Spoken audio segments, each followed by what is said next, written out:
Alright, hello everybody. Hello. Welcome to Roadcraft Hard Mode.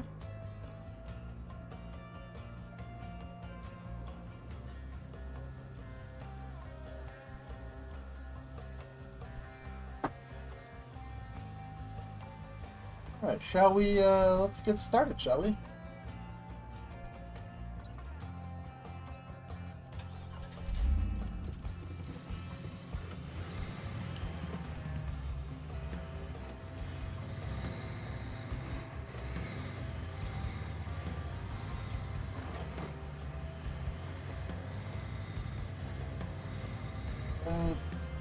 Swap that back, yeah, there we go. Alright, welcome everyone, Roadcraft Hard Mode.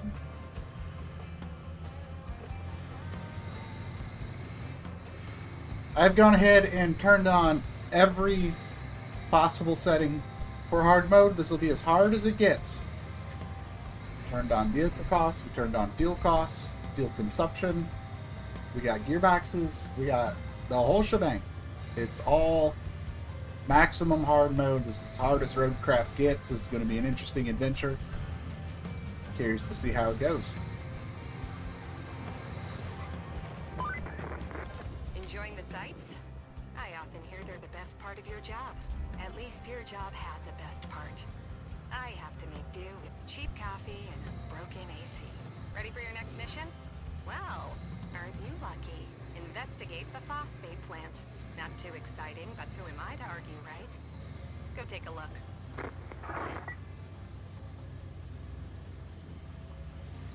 Alright, on to the phosphate plant. Here we go.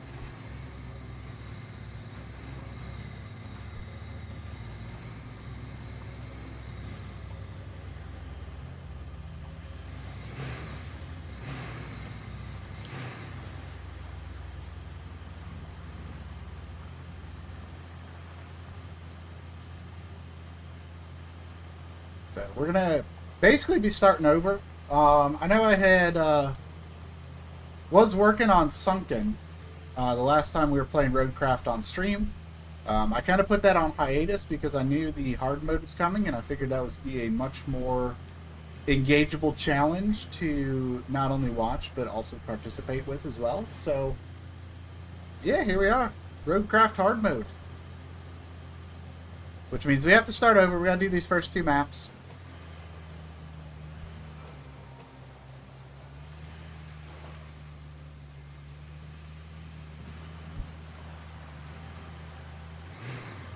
But I think this will be a super fun, community engaging challenge as well. I'm looking forward to this.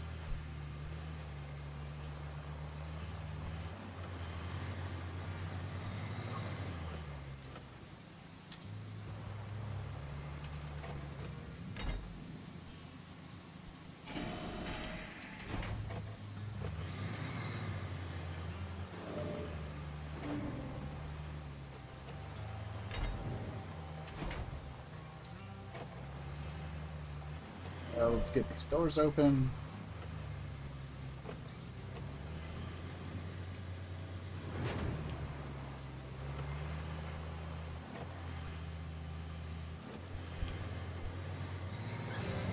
There we are. And now we have access to the bulldozer. Let's go.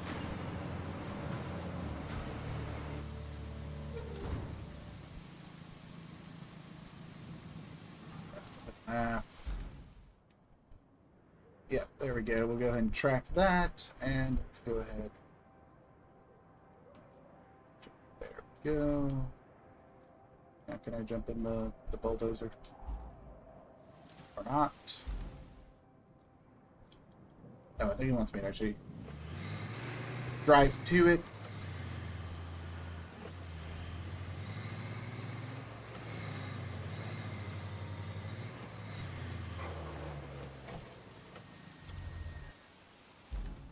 Yeah, now we can go.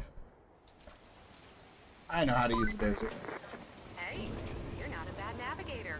There we go. A child could handle it if they could reach the gas pedal. Still, you did fine too, so kudos to you. Now it's time to get you to your forward base. It's not much to look look at, but should keep you warm. Oh, and on your way there, be a darling and clear the plant's old entrance for the cavalry. They're coming later, if the higher-ups don't cut the funding.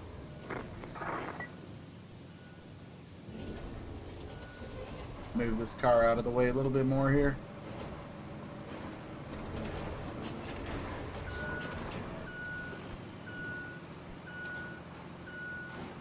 Just got to get this pipe and the barrel out of the way.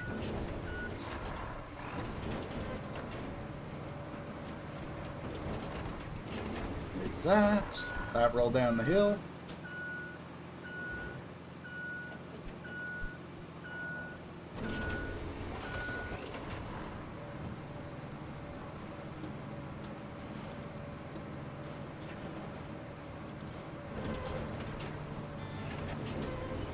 Alright, that area has been cleared out.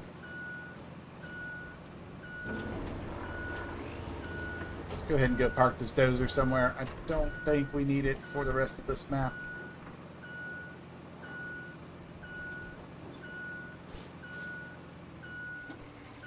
Just go park it over here. And let's go ahead and swap back to the Scout. Did that thing turn back on again? No, okay, we're good.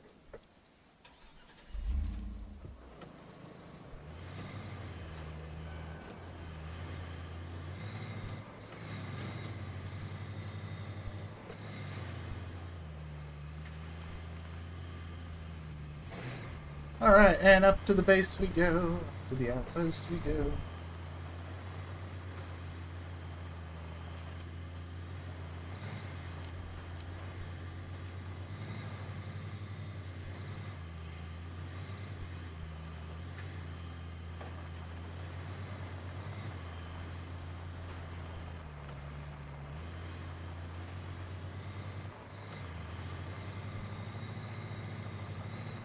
That's where we gotta go. Yeah, that's where we gotta go. Just wasn't tracking it.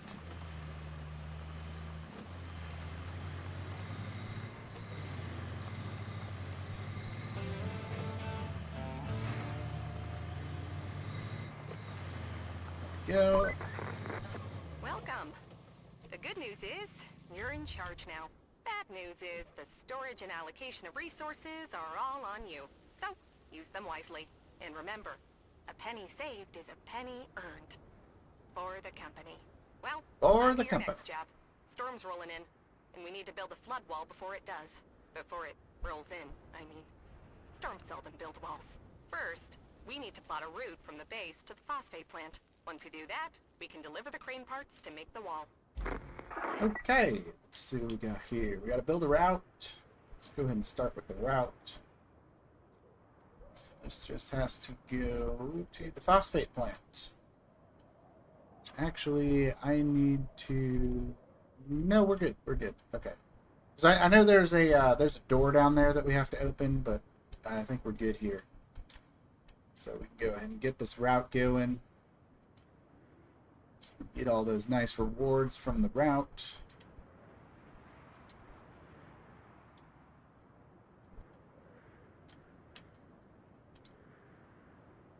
And this is a very nice path for the trucks to travel on,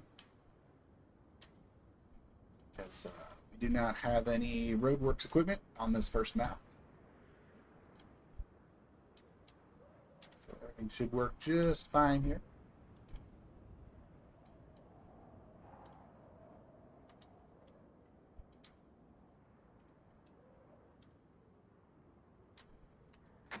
There we go. Let's get the vehicles dispatching here. I'm going to go ahead and top off the fuel. And we're going to go ahead and head to the next objective here. Is to recover the generator. Alright, so trucks are on their way. We need to go get the generator. Looks like we're gonna need a generator for the phosphate plant. There should be one somewhere close to the abandoned facility. Check your map. If you can find it, bring it back to the garage inside the abandoned facility.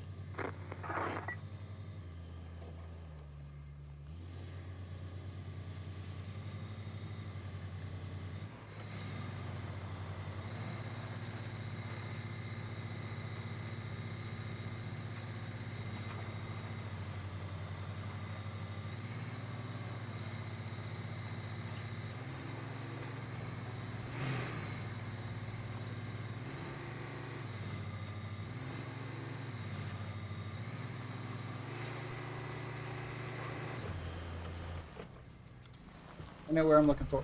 I know exactly what I'm looking for. It is right up in this building complex over here.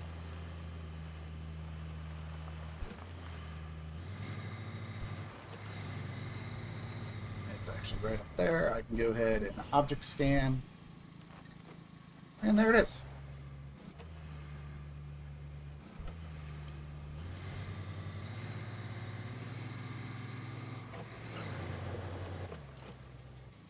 Alright, environments. Not the barrel. We need to go forward just a little bit here. We can actually just knock that down and continue on our way.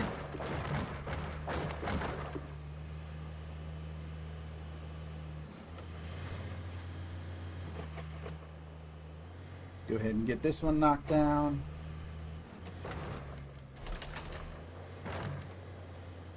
And we got one more up top here to get knocked down.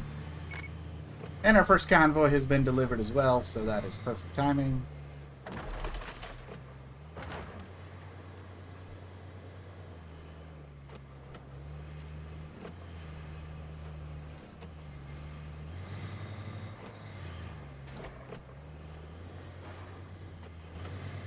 Alright, let's head across here.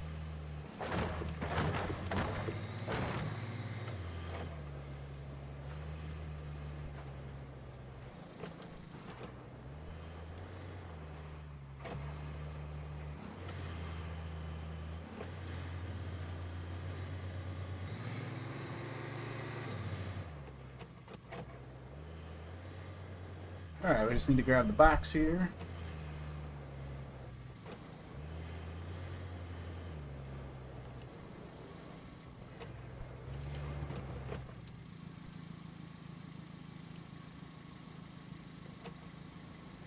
There we go.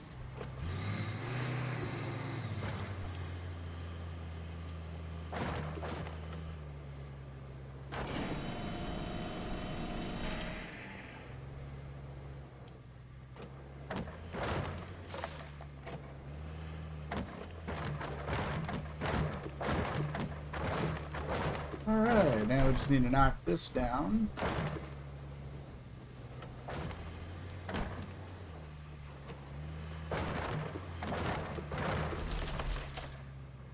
And away we go.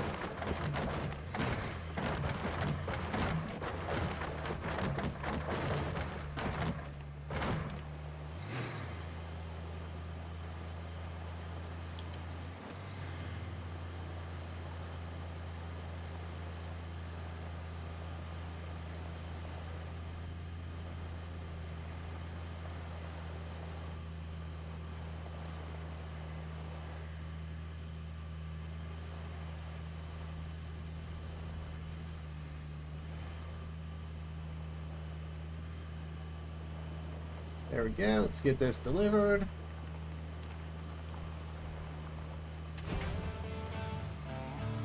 And there we have it.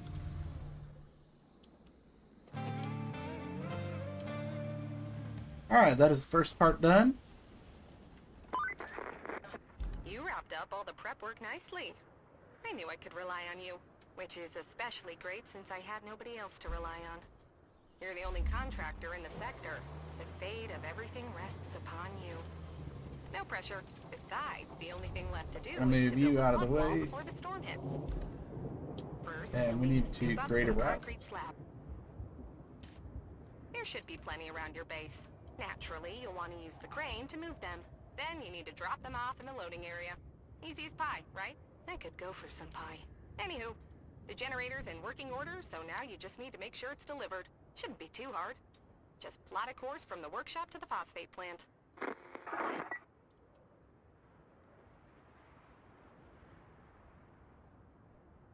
Course here. This is the one that I need to open that door. So once I get this plotted out, I'm going to jump back into the dozer.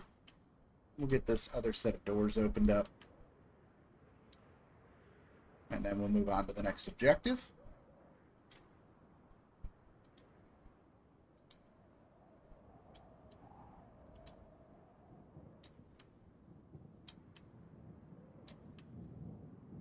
Right up through here. Yep, there's the door.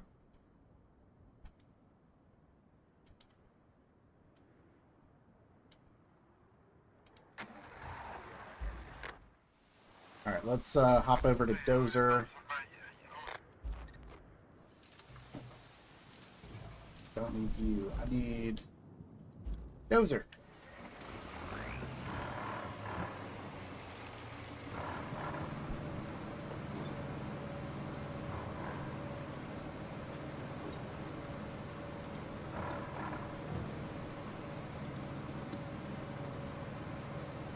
I just need to push this door open.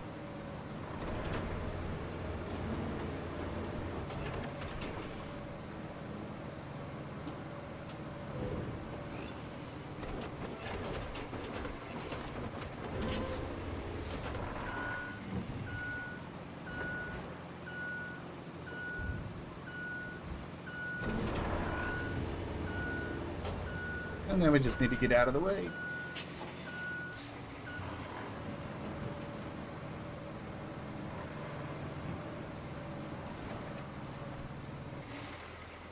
Okay, let's see what we got going on next. Let's take a look.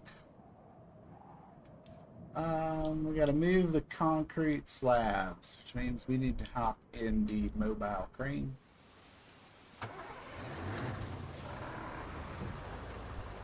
So we got some slabs right here we can start with.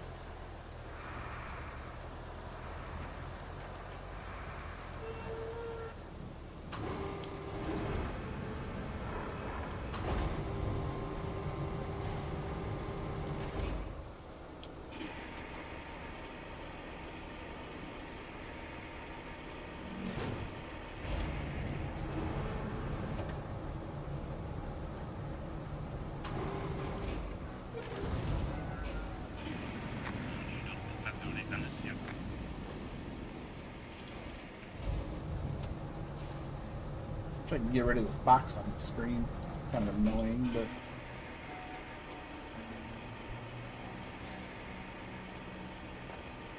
definitely makes it harder to see what I'm training with the box in the way. But that's part of the tutorial level. That's fine. Okay, now it's good. We're good. Let's grab this next slab.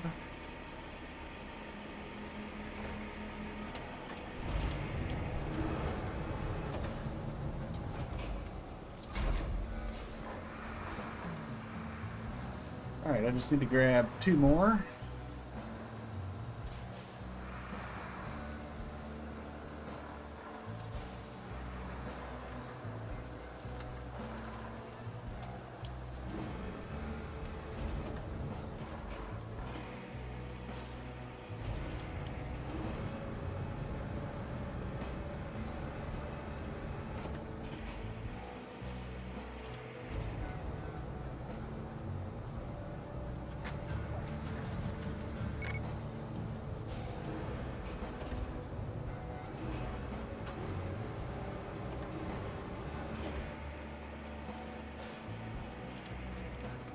Look at that, we can. Alright, perfect.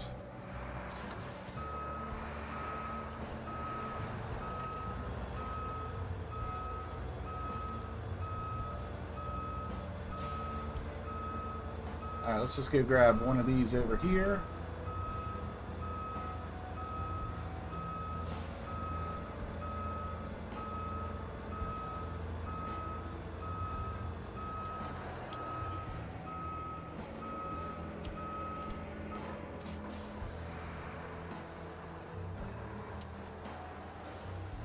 And just bring this right on in. There we go. And then we can go ahead and go to our objectives and complete. There we go.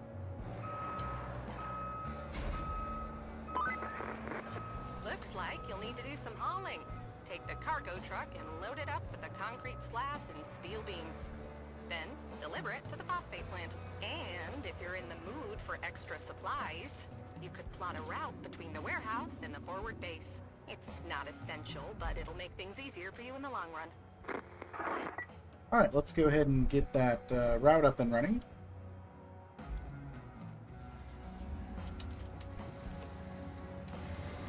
First thing we need to do is head on over to that warehouse. So let me go over to track that. There.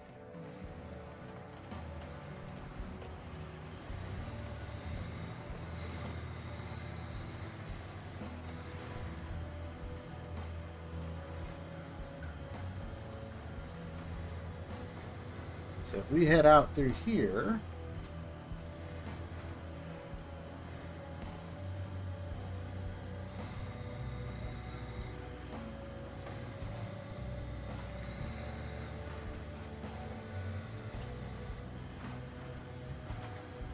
we can follow this route and make our way up to that warehouse, where we can start dropping off some supplies. And we make the cargo delivery, and we'll be done with this first map. Just a little tutorial map. Then we'll get into Aftermath, and that's kind of where the game really begins.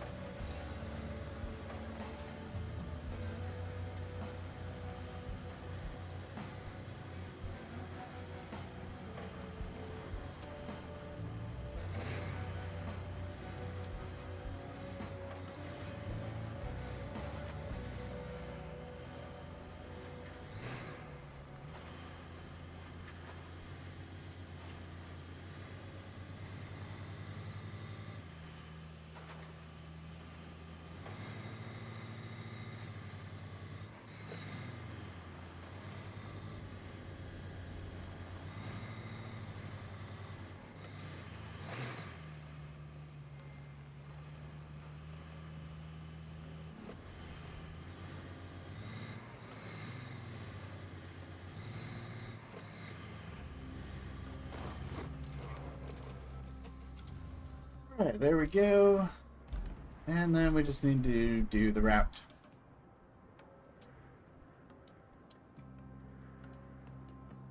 Go right out through here. So gotta avoid those power lines.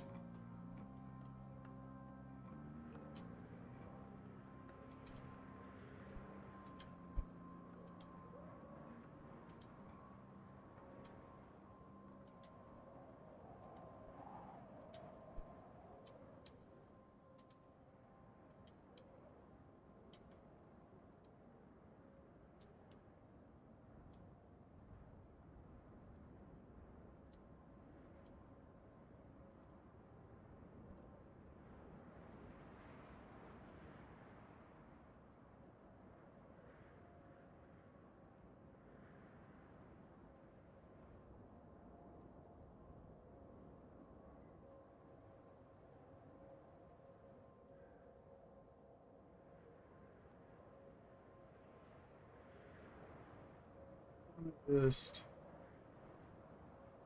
it's kind of muddy through there. I think it'll still work though. Yeah, it should still work.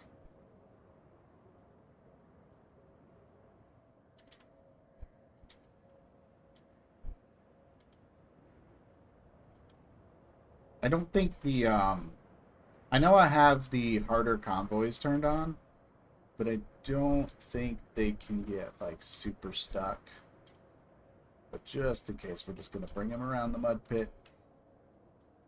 Because it wouldn't make sense for them to like get super stuck on this map, even in hard mode, because I have no reasonable way to fix the pathing if they are in fact like digging ruts and stuff in the ground and getting stuck. I can't fix that on this map because I don't have access to vehicles. So there we go with the route underway. The next thing we need to do is go load up our cargo truck. Get a cargo truck over here. Got this mule. And what do we need for resources?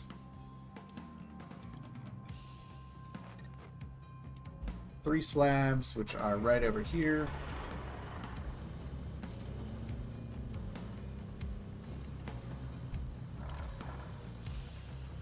park this here and swap back over to the crane.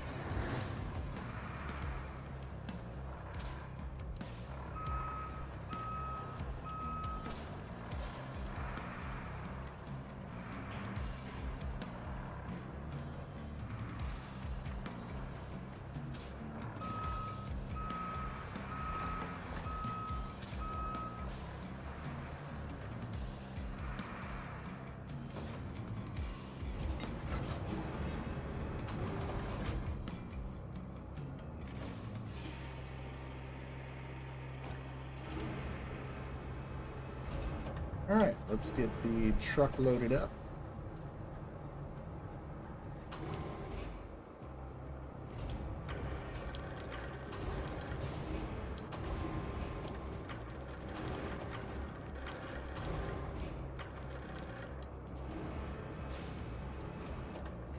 Alright, there's one loaded.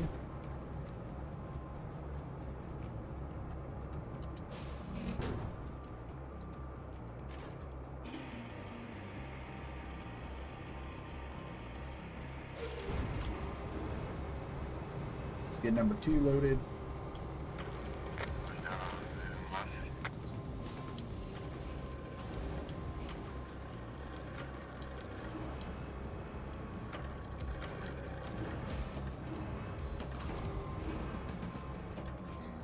And we'll go over and grab number 3.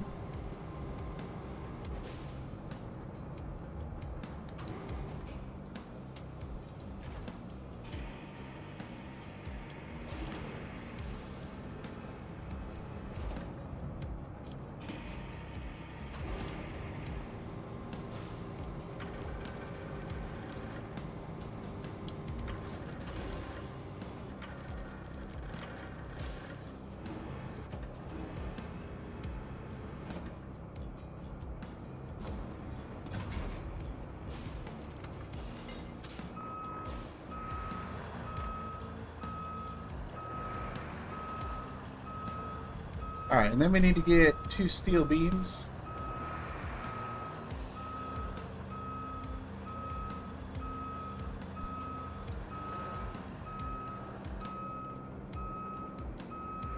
These out.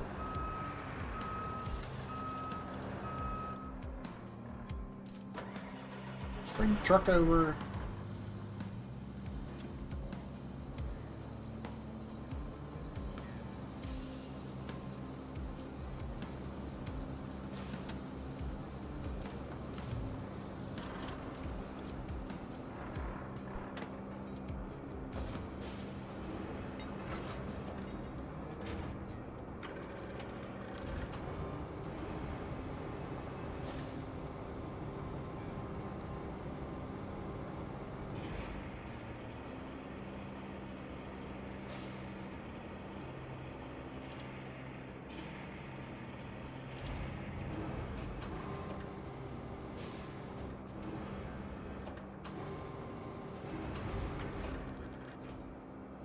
And we'll just go grab the second one here.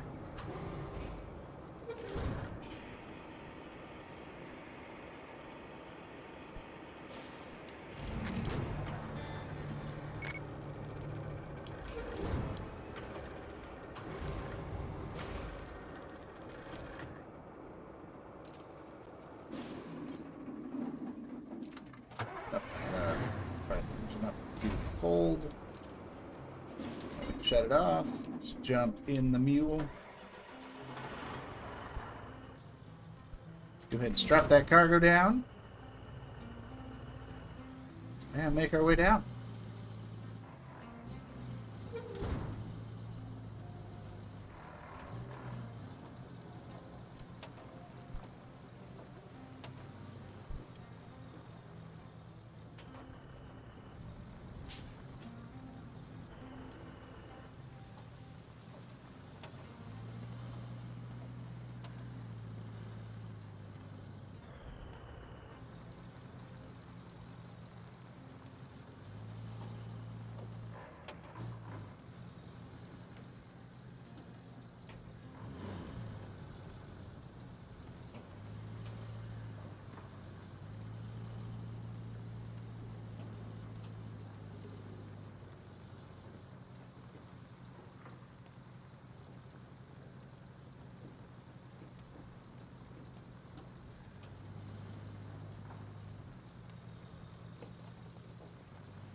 this cargo delivered.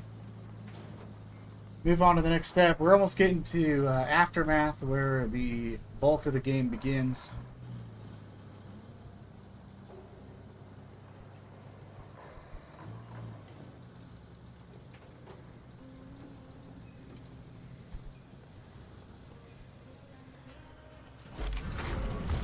There we go. The resources have been delivered.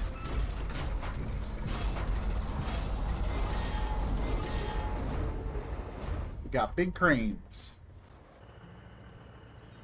The storm's coming in fast, so we need to get that flood wall up. Actually, you need that more than I do. I'm safe back at HQ, but the folks in that town aren't. So, good luck.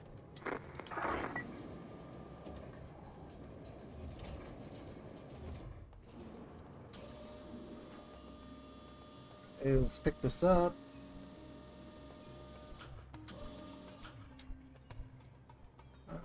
Where is the... oh, there it is. Raise the hook. There we go.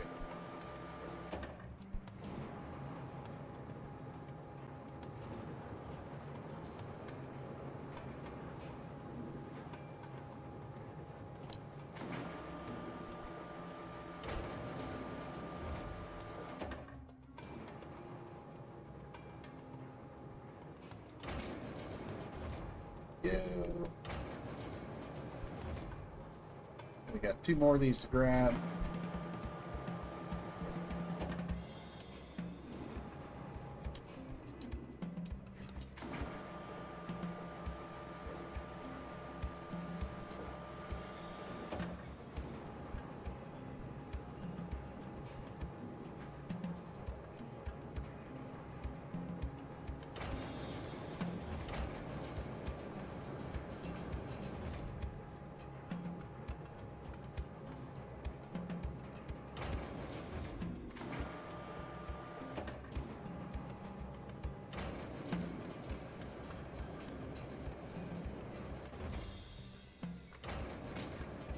Oh no!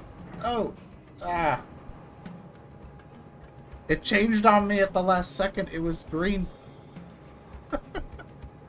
I guess we're doing it again.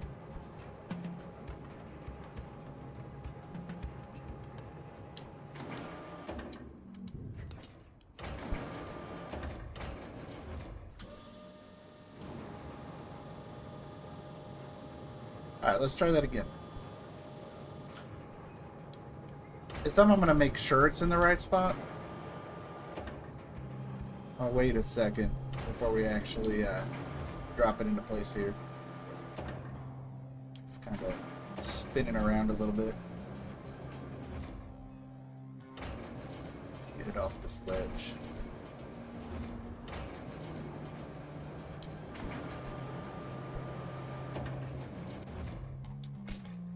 There we go.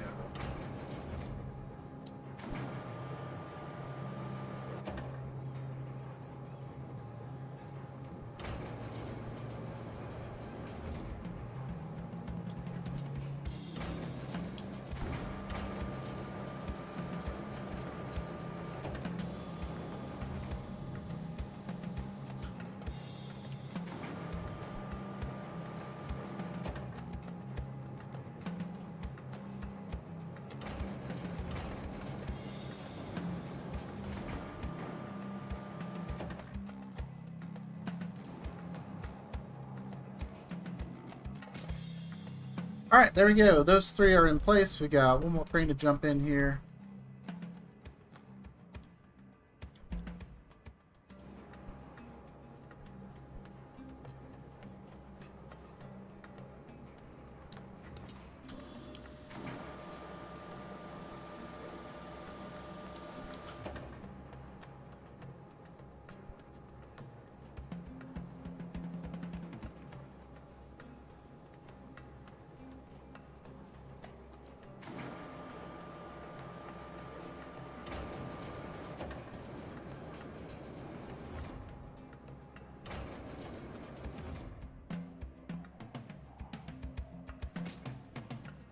Go, and 1 last one. And we'll have Precipice done on hard mode.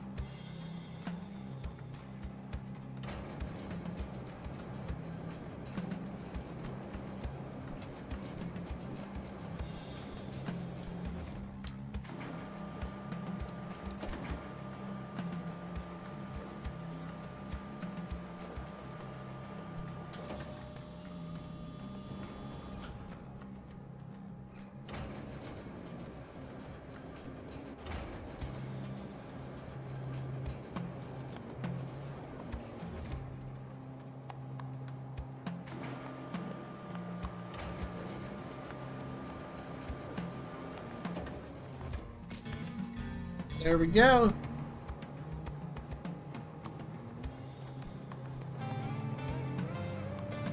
Goal complete. Shields up. Jeez Louise, that was a close one. I was worried you weren't gonna pull it off. If you keep this up, I might start getting optimistic. At least for the company's stocks. They've been crashing lately, but you might have just turned the tide. Now, That's what I do, Kelly. doesn't that make you feel good? I turn the stocks for the pay for it shareholders. For all it's worth. Talk to you later. We make the shareholders happy with our construction. There we go. And that sounds just changing out of calm. There we go. Everything's going to be alright. We're going to continue playing for just a moment. I want to double check the routes. We do have to wait just a moment on these routes. We got 2 more runs of this one to finish up because I want to get as much money as I can out of this for hard mode. This one I'm not too worried about. The steel beams and the pipes, those don't matter at all. It's just something to do. But this one's got 1 more run to do. So while these are finishing up, I'm going to step away for just a short break, just to go stretch my legs for a little bit, refill my water. And yeah, I'll be right back while these finish up, and then we're going to move right on into Aftermath. So don't go away. I'll be back soon.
I am back.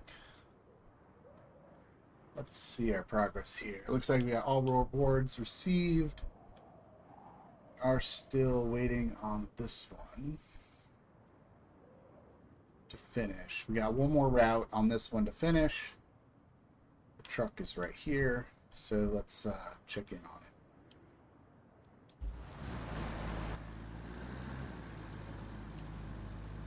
it. It is not hauling anything. This truck is not doing anything.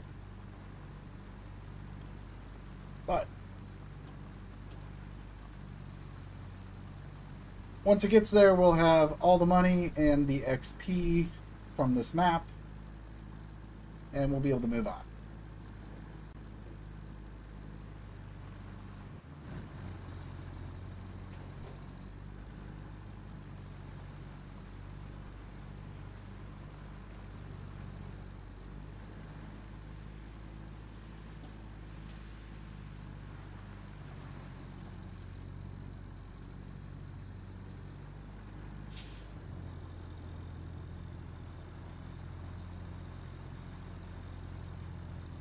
Hope everyone's having a good evening so far. Appreciate everyone tuning in for some Roadcraft Hard Mode. Yeah, I probably could have optimized that a little better. It kind of bounced off the door there, but that's alright.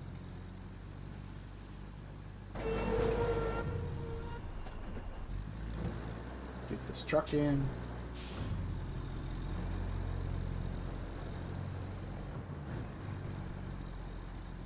There we go. Alright, so that is all the rewards. We just have the 6 slabs and beams. Not too worried about that. Hey, Solar, how you doing? Welcome in. We're all done here, so let's head back to the hub.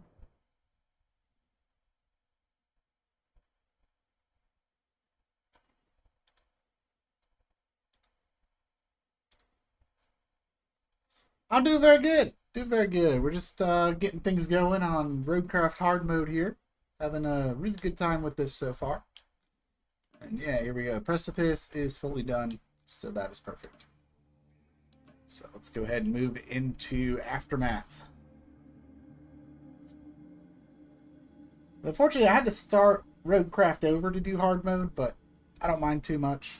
I kind of had a feeling that was going to be the case, so that's why I put Roadcraft streams on hold for the time being, knowing that the hard mode was on its way. I just figured that would be a more enjoyable experience for hard mode. So I was only a little bit through Sunken. I hadn't even started Incommunicado and was just like, I'm just going to put this on hold because I know that's what I'm going to want to do for stream content is the hard mode. So yeah, we're just starting back from the beginning here.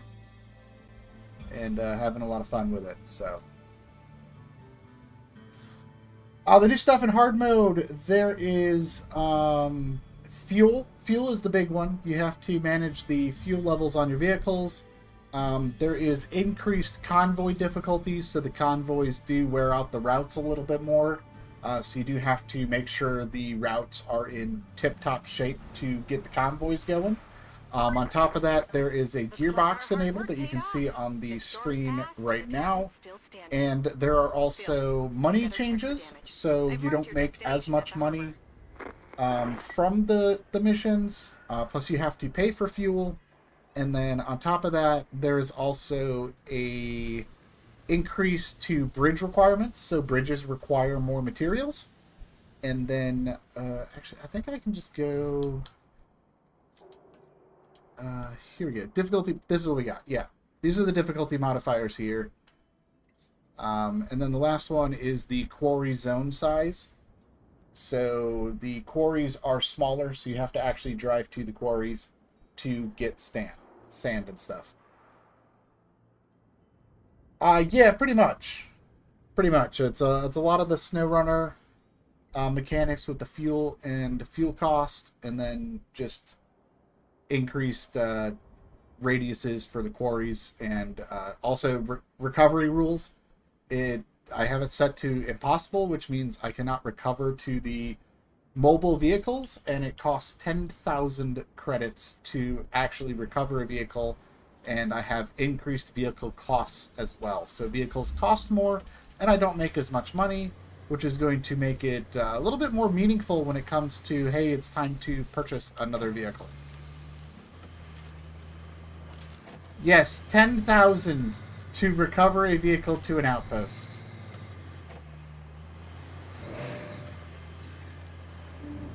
But that's just because I have it on the maximum difficulty. You can just turn on recovery costs, and it's a base cost of 1,000.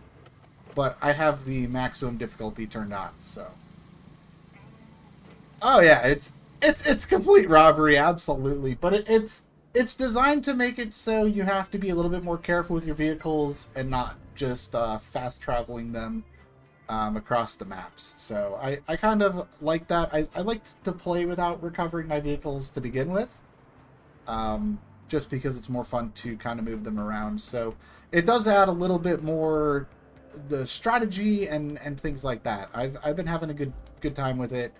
I actually restarted my personal profile as well, to a hard mode that's not as intense as this one. I did turn on the fuel and stuff like that on my main playthrough that I've been working on.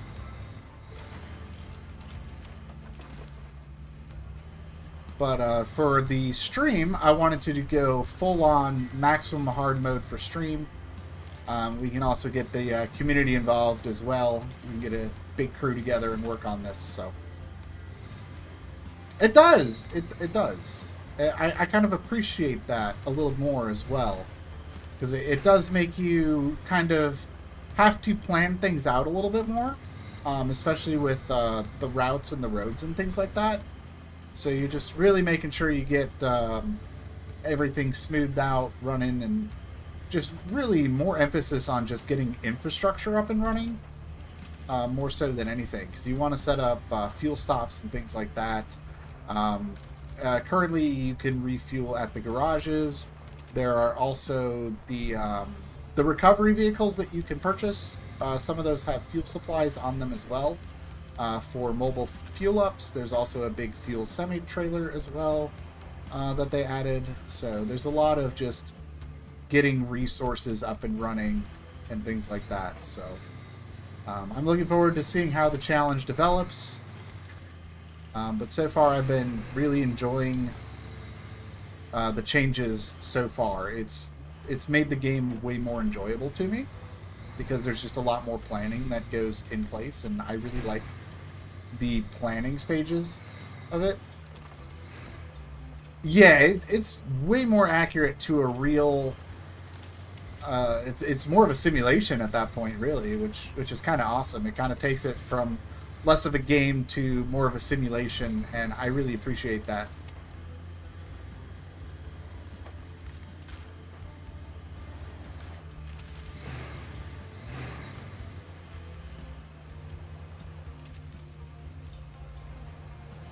So now you can damage your vehicles? Oh, hey, Trevor. What's up? Oh, not much. We're just doing community Roadcraft right now. I think I deleted all my Steam. Oh, did you? 138 gigabyte iRacing update today. Oh, I gotta get that installed later. Yeah, I deleted a bunch of stuff, and I think one of them was Steam. Yeah. On accident. Oh, no. Wow. No, maybe not. More games resemble this come out, I'll be working overnight. I hear you there.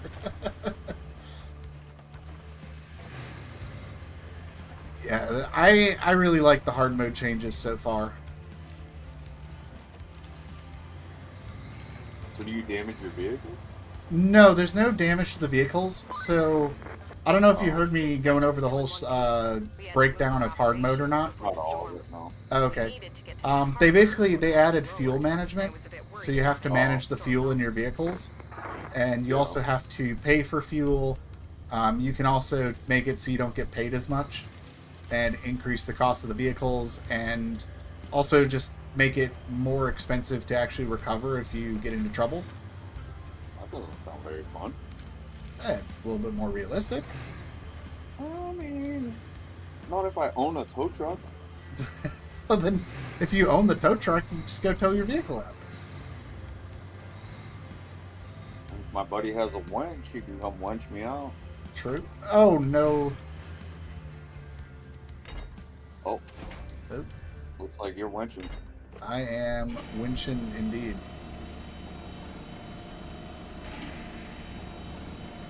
I don't think that way is gonna. That's not what I wanted it to do. Oh, there we go. There we go. Oh, okay, we're good.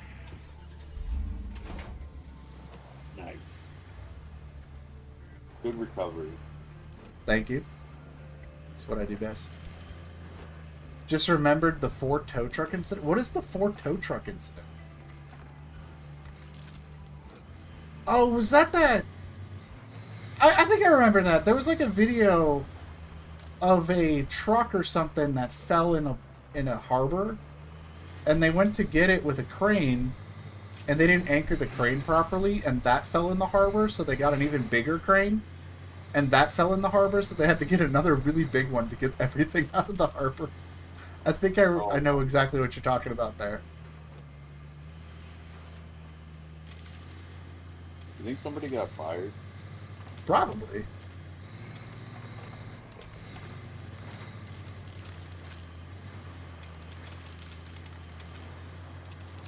But yeah, the hard mode added a whole bunch of realism, more simulated difficulty to the game, which is I really am enjoying it so far.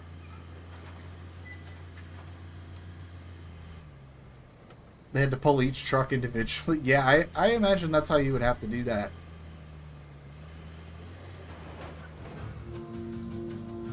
Alright, we have made it to the harbor.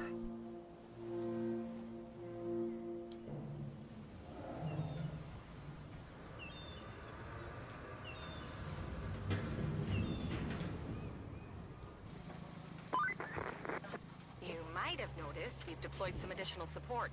Supplies, vehicles, that kind The of car thing. was crushed by the You'll need to trucks? jump in Oh no! and move all those containers out of the way first.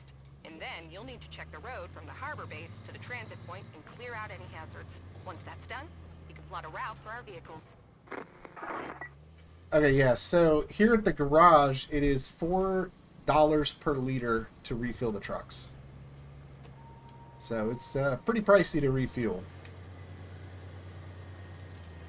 Go ahead and shut that motor off for now.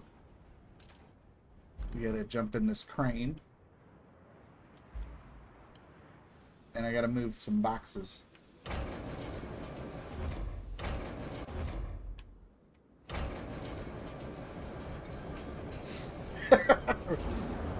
Right?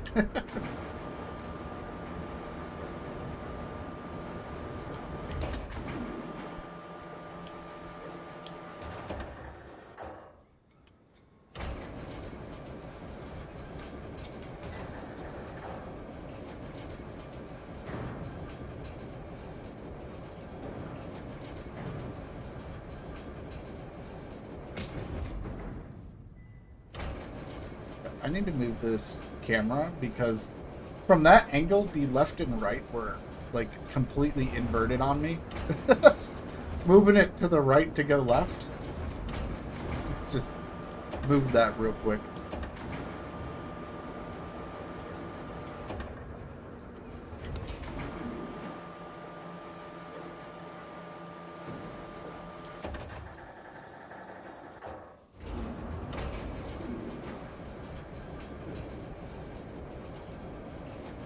That twisted on me.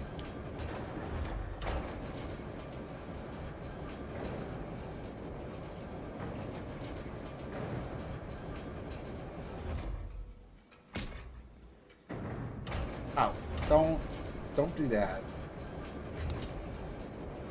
Always going to. I didn't want it to fall backwards.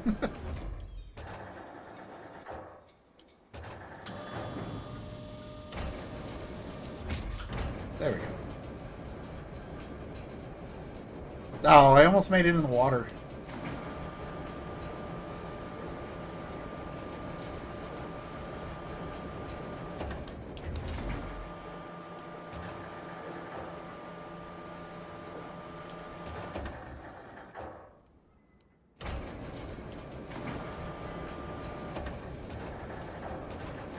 Push it with the other container into the water? Okay, that sounds like a fun idea.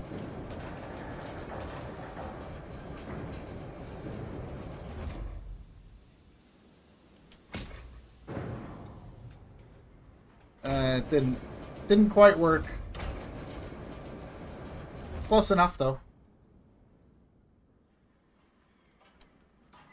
Alright, this is cleared out. Okay, what do we need to do now? Send support to the transit point. Jenga tower with containers. You know what? Let's do this. Just for science. We're just gonna do some science real quick. I'm gonna go grab this other container.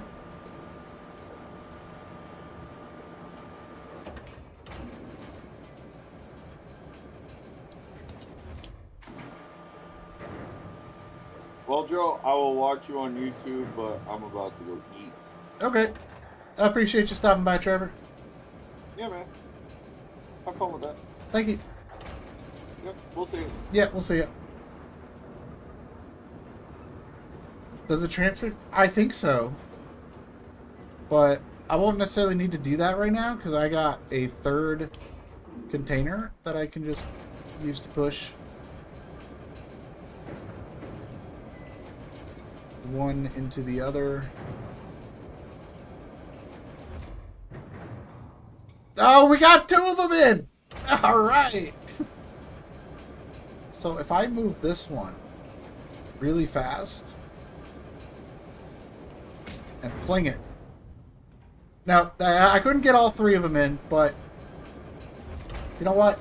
It works.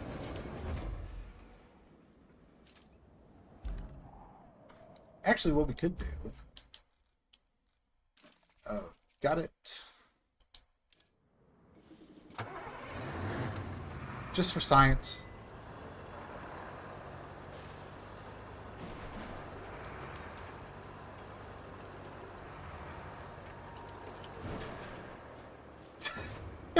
Oh no.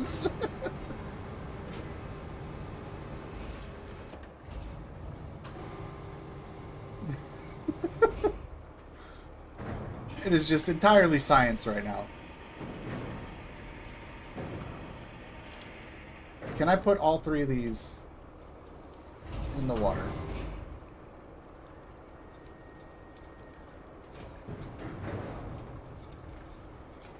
There they go.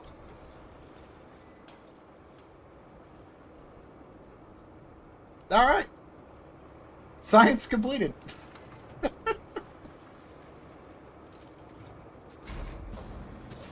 All right. I'm going to get this crane away from the water because the last thing I need is to put my crane in the water. Because I know if I just leave it there, that's what's going to accidentally happen. Because if the crane falls in the water, that's it. I can get other things out of the water, but I can't get the crane out of the water.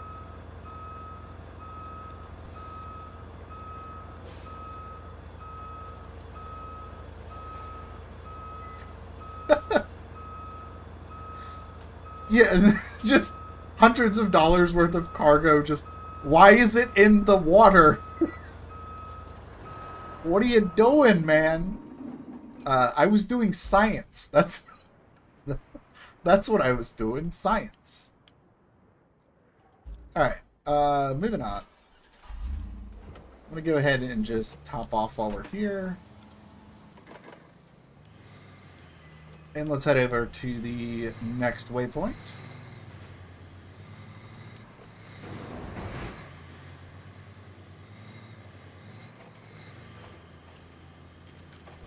The water of eternal doom and despair.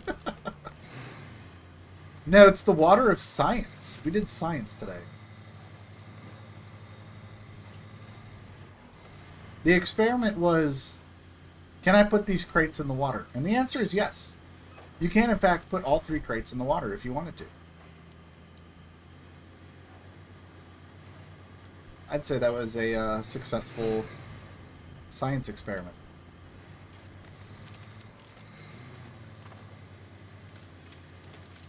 That is honestly the beauty of Roadcraft, right? Because there's so many like different ways for you to create routes and put things together, and it's entirely up to you. It's up to however you want to do it.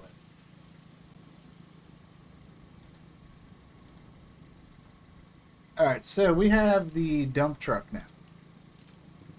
So, one of the things I talked about with hard mode was smaller quarries. So, if we go to the vehicle tab and look at the quarry, this is our quarry. This is the radius of the quarry. This is where I have to go to get sand. I have to come back to the quarry every single time I want to refill with sand. If you remember from the main game, you could stretch out sand like all the way out here and like all the way over here. Like it was a big radius. And now it is just the quarry itself.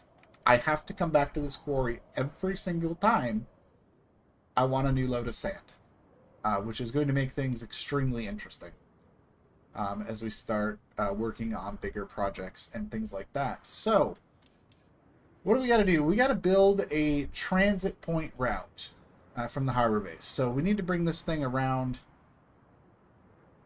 and go this way. Yeah, it definitely is. So in the main game, like the sand quarries, so like I got a dump truck, right? Like if I jump in the dump truck, right? It's got sand, and I can put the sand down and make paths better. Eventually, when I get the paving equipment, I can put the sand down and actually build a paved road, which is basically, that is peak road. Like that is road, that is smooth. It is, vehicles will not get stuck on that. But you can put sand down and flatten it to fill in mud pits and things like that. Now, for balance purposes, the game typically has the radius of the sand quarry, which is where you have to bring your truck to get sand, and it usually extends really close to where you're going to actually be working on building roads and things like that. And with hard mode, I turn the quarry radius down, so I have to actually come to the sand quarry to get a load of sand anytime I need sand for flattening and building roads and stuff. So it's just going to lead to a lot of moving back and forth to get sand versus just magically filling up from wherever. And yes, it is way more realistic to say, hey, I have to come to where the sand is to get the sand. So, like, for instance, we need to build the route to the transit point, which that route that I typically use kind of goes around this way and up through here and then around this bend. Now, we are probably going to need some sand, like, right here. We probably going to need some right here. I can see ruts coming in right there. This is another soft spot. We're going to have to put some sand down. And then right here, another soft spot. We need some sand. This right here is a big mud pit. We definitely need sand here.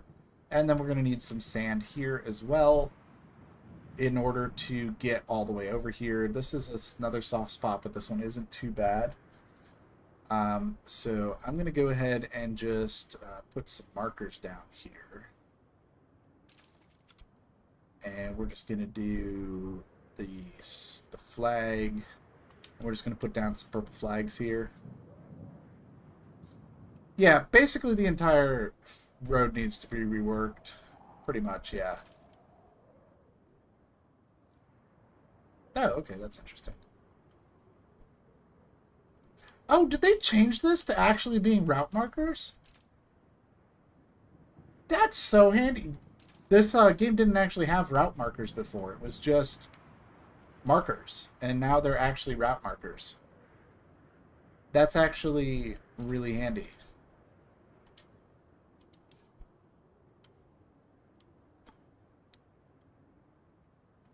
So we got the markers down.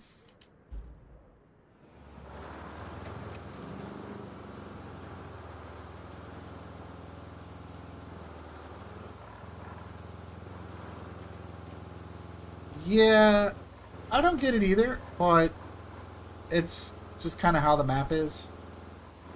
To be fair, the story of this map is a big storm came through and washed everything out. But, yeah, for now, that's what we're working with. So we're going to put some sand down here.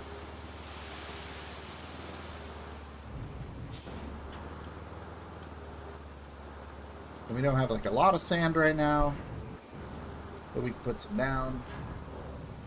And there we go, that is a truckload of sand.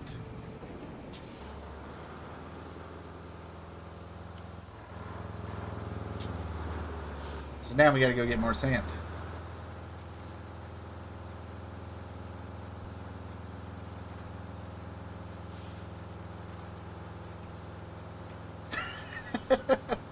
Yeah, I mean, if the sand loads were even more realistic, that would be an even bigger problem. But for now, it works.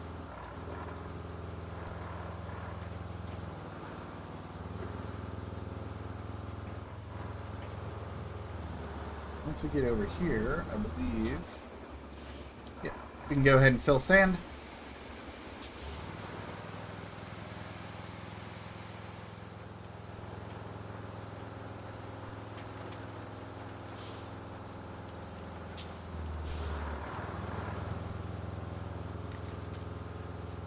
Yeah, that's kind of how it works. It definitely looks a little silly when you're playing the main game, because you got these... The quarry radius is just so far that you're just like, oh, okay, I guess we got sand coming down here. I guess that works. I'm actually going to put just a little sand right here. Not a lot of sand. I want to put some sand like right on the end here. That was a little too much sand, but that's okay.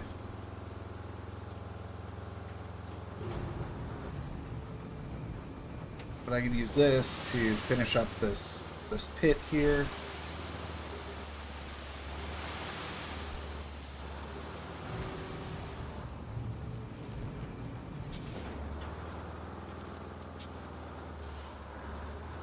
It is. It is. It is also made by Saber.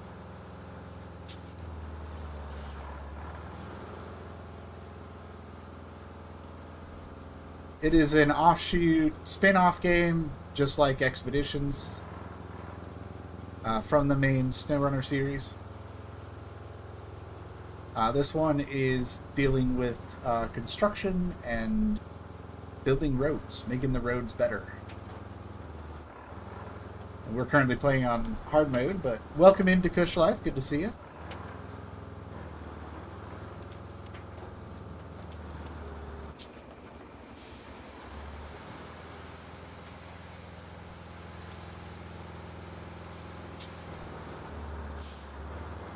Alright, we got some more sand.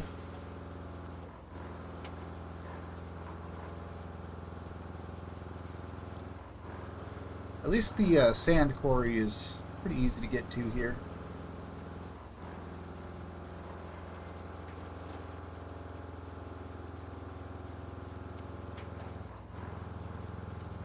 Alright, I just need to put a little bit of sand at the end here.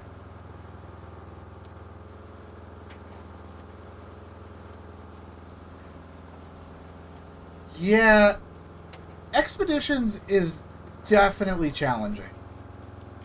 The bugs and crashes have gotten better since launch. They've continued to work on the game and fix it. And I think it's just... For me personally, I think it's a lot of fun. I know I make a lot of content on Expeditions. I really like making content on Expeditions. And that's just because I really enjoy the game. I think it's a super fun game to play. And it's super challenging as well.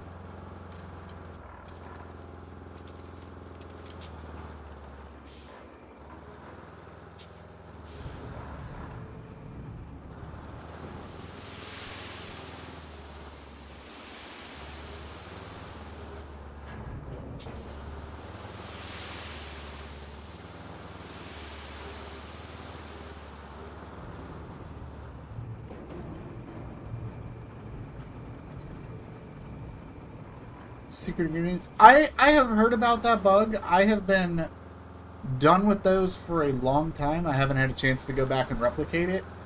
I do understand. I think that was patched when they released the update to add the Fords last week. So if you haven't had a chance to try it since the update, I would try it. And but I would also definitely recommend just restarting the contract. Like, just completely restarting it, just redoing it. But that should be fixed with the update. So if you were in the middle of it, I would definitely just recommend just starting it over. And doing it all over again. I know that, like, kind of sucks to, hey, do it over again. But I believe that bug where you can't actually turn in all the ingredients has been fixed with the patch that added the forts.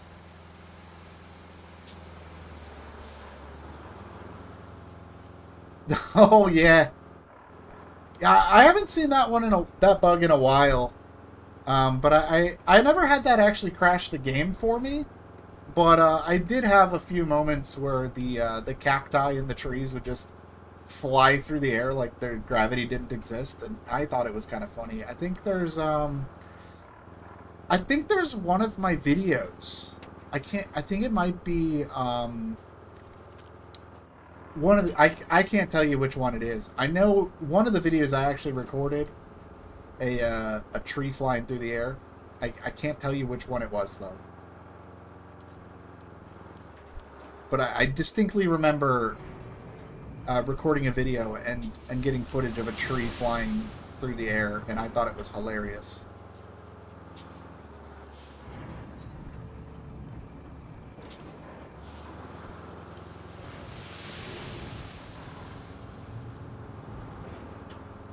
Alright, we got that. Yes, it really is. It's like, oh, there goes the tree, I guess.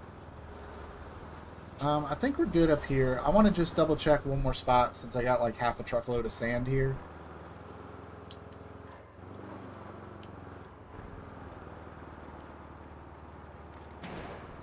I think we're good up here.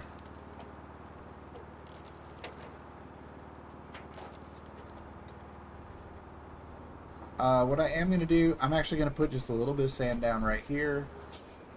Just to smooth this out just a little bit.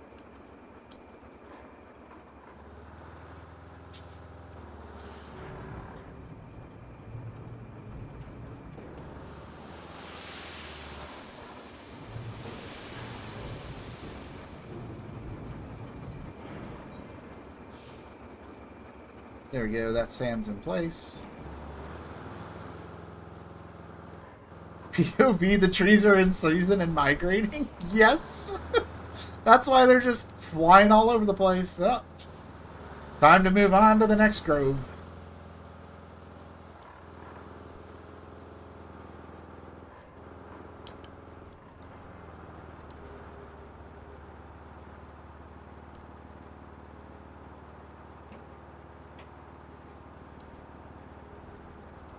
Alright, we need to head back and get more sand. And actually, once we get the sand done, I can go grab the dozer, and we can start flattening the sand and turn it into an actual path that we can use.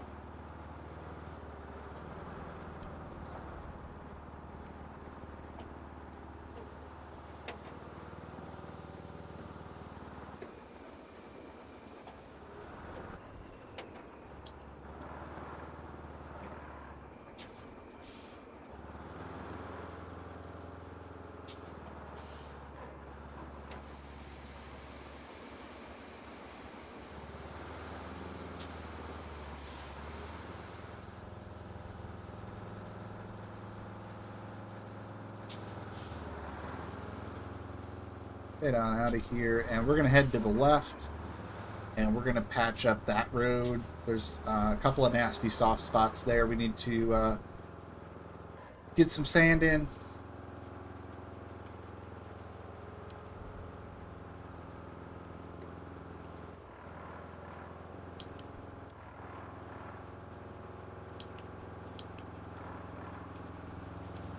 Come on, truck. There we go. Let's open the map, vehicles tab. Let me just get rid of this. There we go. There's the sand quarry radius. Tired of seeing that pop up.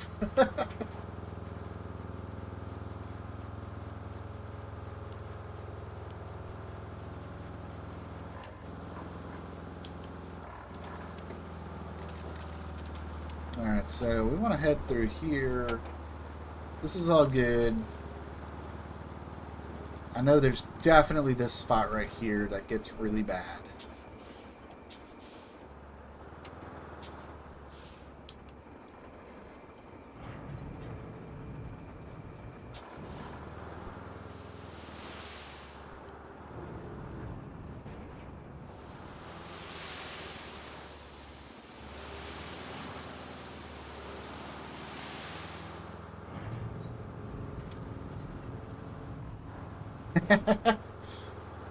Yeah, I've been there too.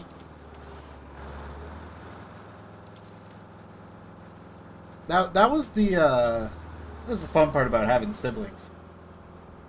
You build stuff together and just smash it down.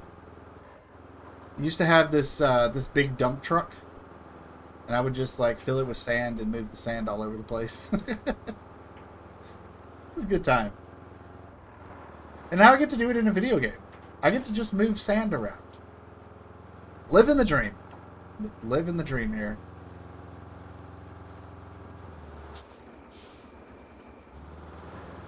Used to launch your sister's Legos with kicks. There you go.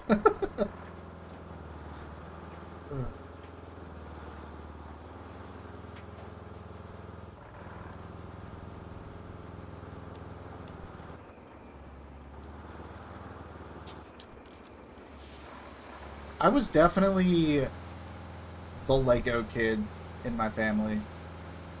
I still buy Lego kits once in a while. Like, if I find like a cool Lego kit, I do like buying Lego kits when I can. They're just so darn expensive, but they're so fun to put together. Living the dream in real life, that is definitely a better dream than living the dream in a video game, that's for sure. But, you know what? I'll take what I can get. Here we are, just moving sand around with big trucks. Pretty soon we're going to be flattening the sand. It really is. I kind of hate Lego inflation. Like, I don't know. It's just, it's frustrating because it's like, these are really fun to put together. But, come on, why is it like $500 for like a good kit? Like, that should be like $200, $300 max.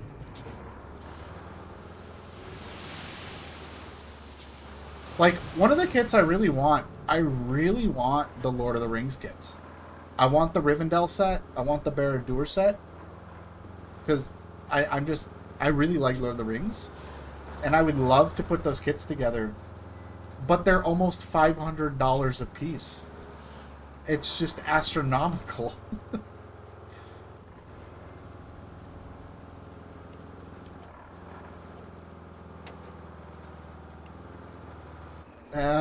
I feel for you. I definitely feel for you.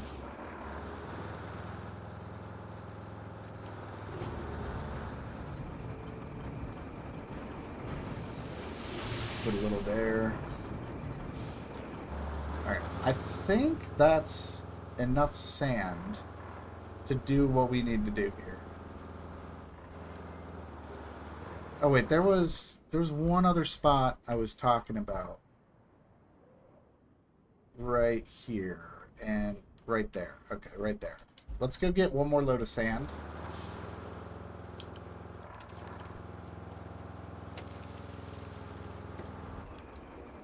Actually, I have a little sand right now. Let me loop around here, see if I can put some of this sand down. Oh, it is going to be very satisfying. It is incredibly... That's... Honestly, of all the steps of paving a road, because there's 4 steps. There's putting the sand down, there's flattening the sand, there's paving, and then rolling the pavement. Those are the 4 steps. We don't have paving equipment yet. We'll get those a little later in this map. But the sand flattening, that is my favorite part. That is the best part. I love the sand flattening so much.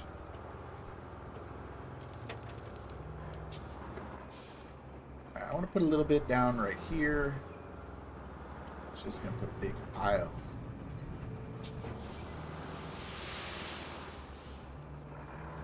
Need a little more.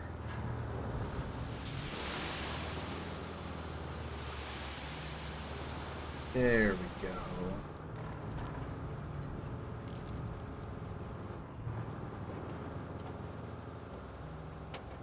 This is the only spot I'm kind of concerned about right here.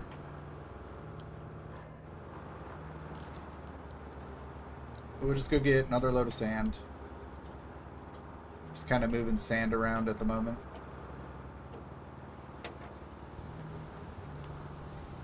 Oh, it plays so smoothly. It's very good.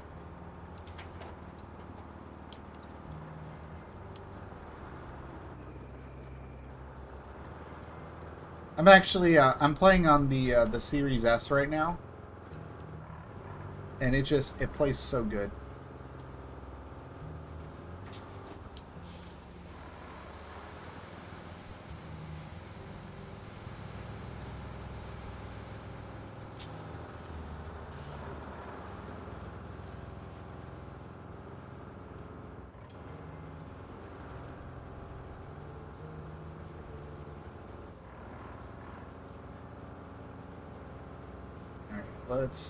This should be the last load of sand that we need, and then we can start flattening everything and sending the convoy on its way. We should be good to go.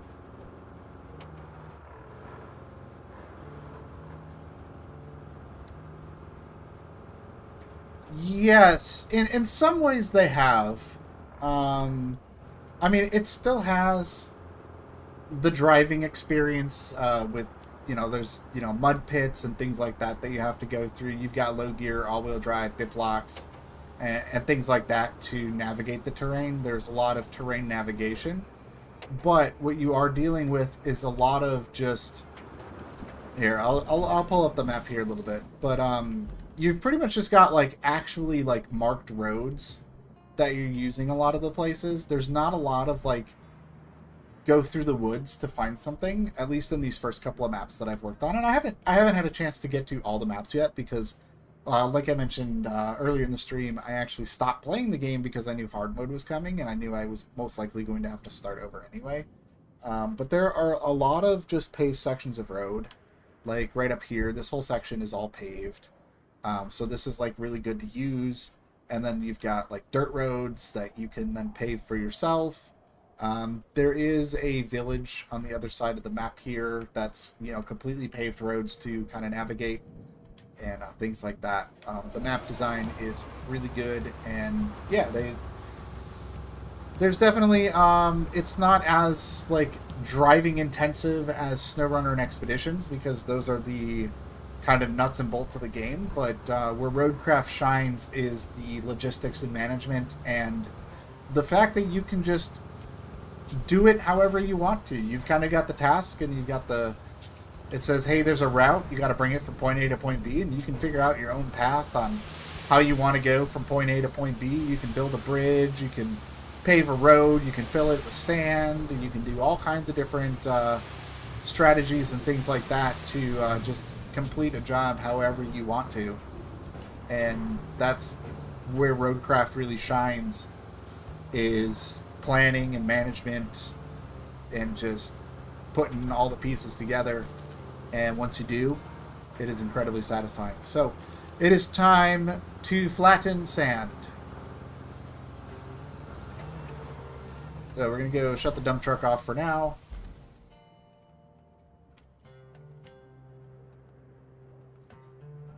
Yes, definitely.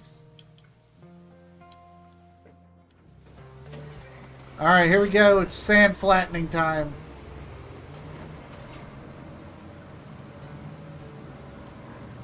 So we got the dozer. We got my piles of sand.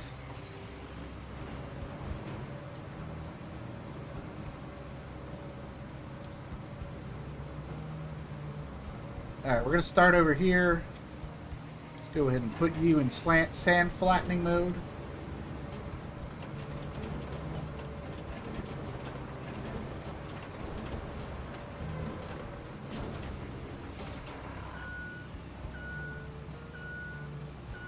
I actually might need a little more sand here. I think it'll still work though. There's really not a lot of sand here. It might get the job done though. I'll see. I may need more sand there. But we can flatten this up here.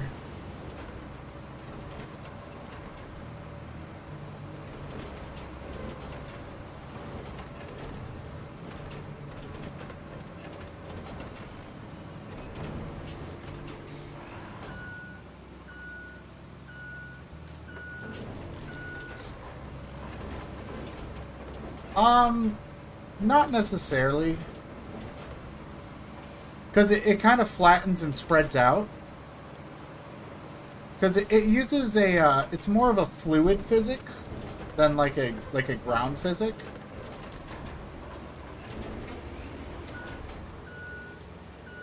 Because like the sand flows, and it kind of fills like bottom up. It's like fluid style.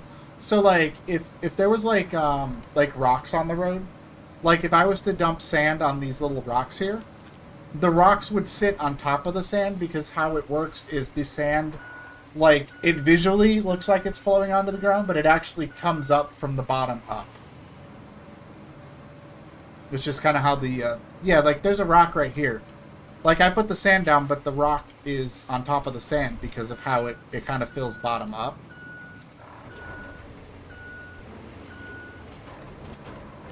But see, we got these lumpy piles of sand here. And I'll be able to push this around. And now we've got just like a super flat, smooth sand here. Yeah, evil rocks indeed, absolutely.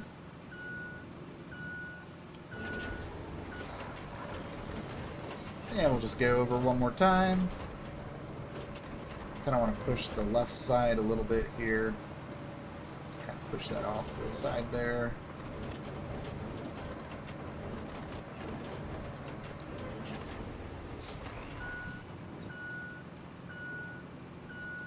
Yo, hey Elginox, welcome in. How you doing? Good to see you.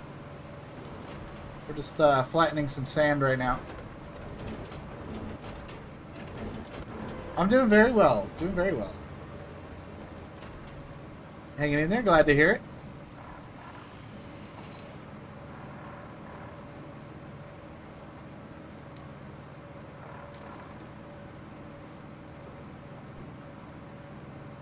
Just working on Roadcraft Hard Mode right now. I've spent a good bit of time just putting some sand down, so now we're working on flattening it so that we can actually start using these paths a little bit.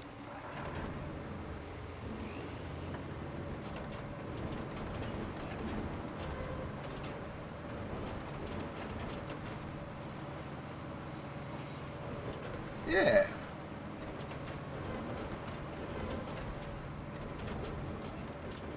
It is incredibly satisfying. I love just taking the lumpy piles of sand and now, hey, you can just, it's flat.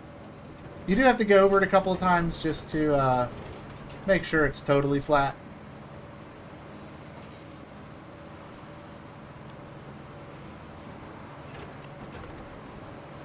But there we go. It's right up there.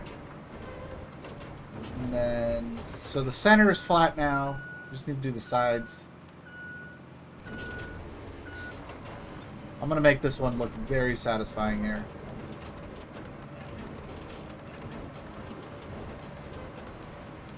Now we're just going to push it out to the side here.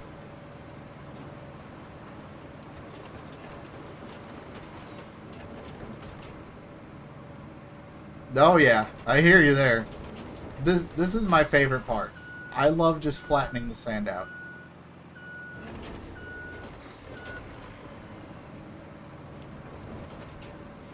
This is the big stretch here. So now we're going to flatten out this side.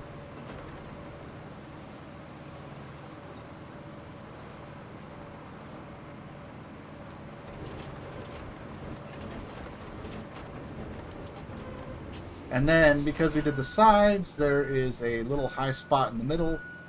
So we're just going to go one more time up the middle.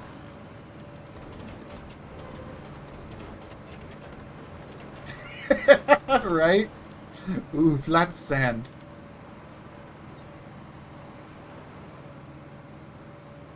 There we go. Look, we turned those piles of sand into a completely wide, drivable path.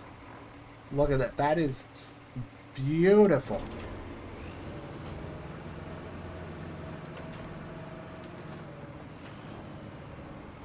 Right? It looks so good. And we're going to do the same thing with this one, too.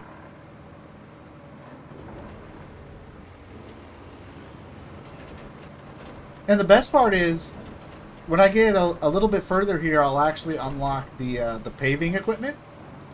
And you can take these super wide, flat stretches of road and actually just pave it.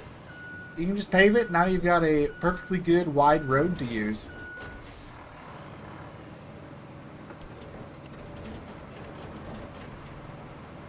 So we're going to do the same thing here. Twice up the middle, down the sides, and then clean up the middle. And we're just going to have a nice, beautiful sand road.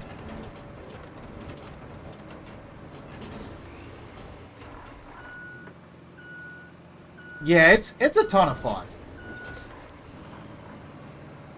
And it's incredibly satisfying too.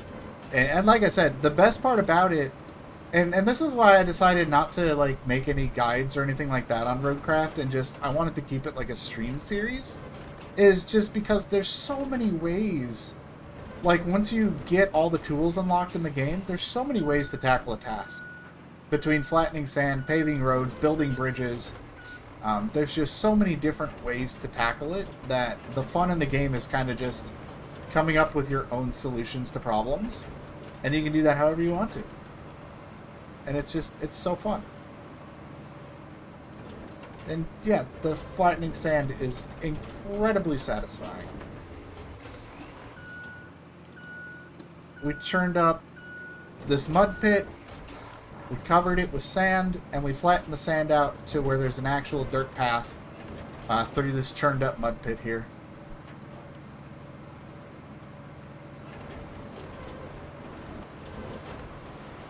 Look at that. It's beautiful. Alright. I got one sand pile to do. And then we can send the convoy through.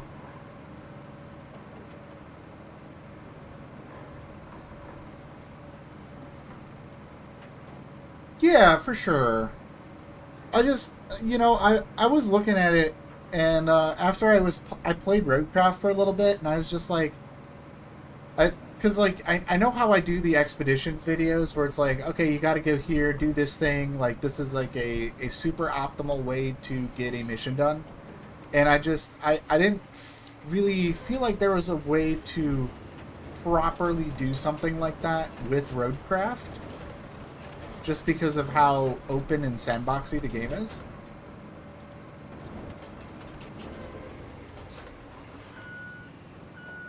So I don't know. It's something that I've thought about. I'm just not like creatively sure how I would want to produce some kind of tutorial video for Roadcraft. I think I get a lot more enjoyment out of just playing the game with you guys and just having fun with that. So I don't know. It's definitely something to think about.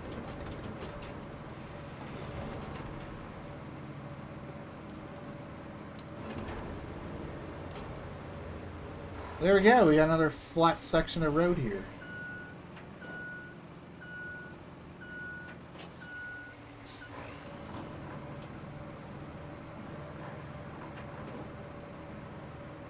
Hey, I appreciate it.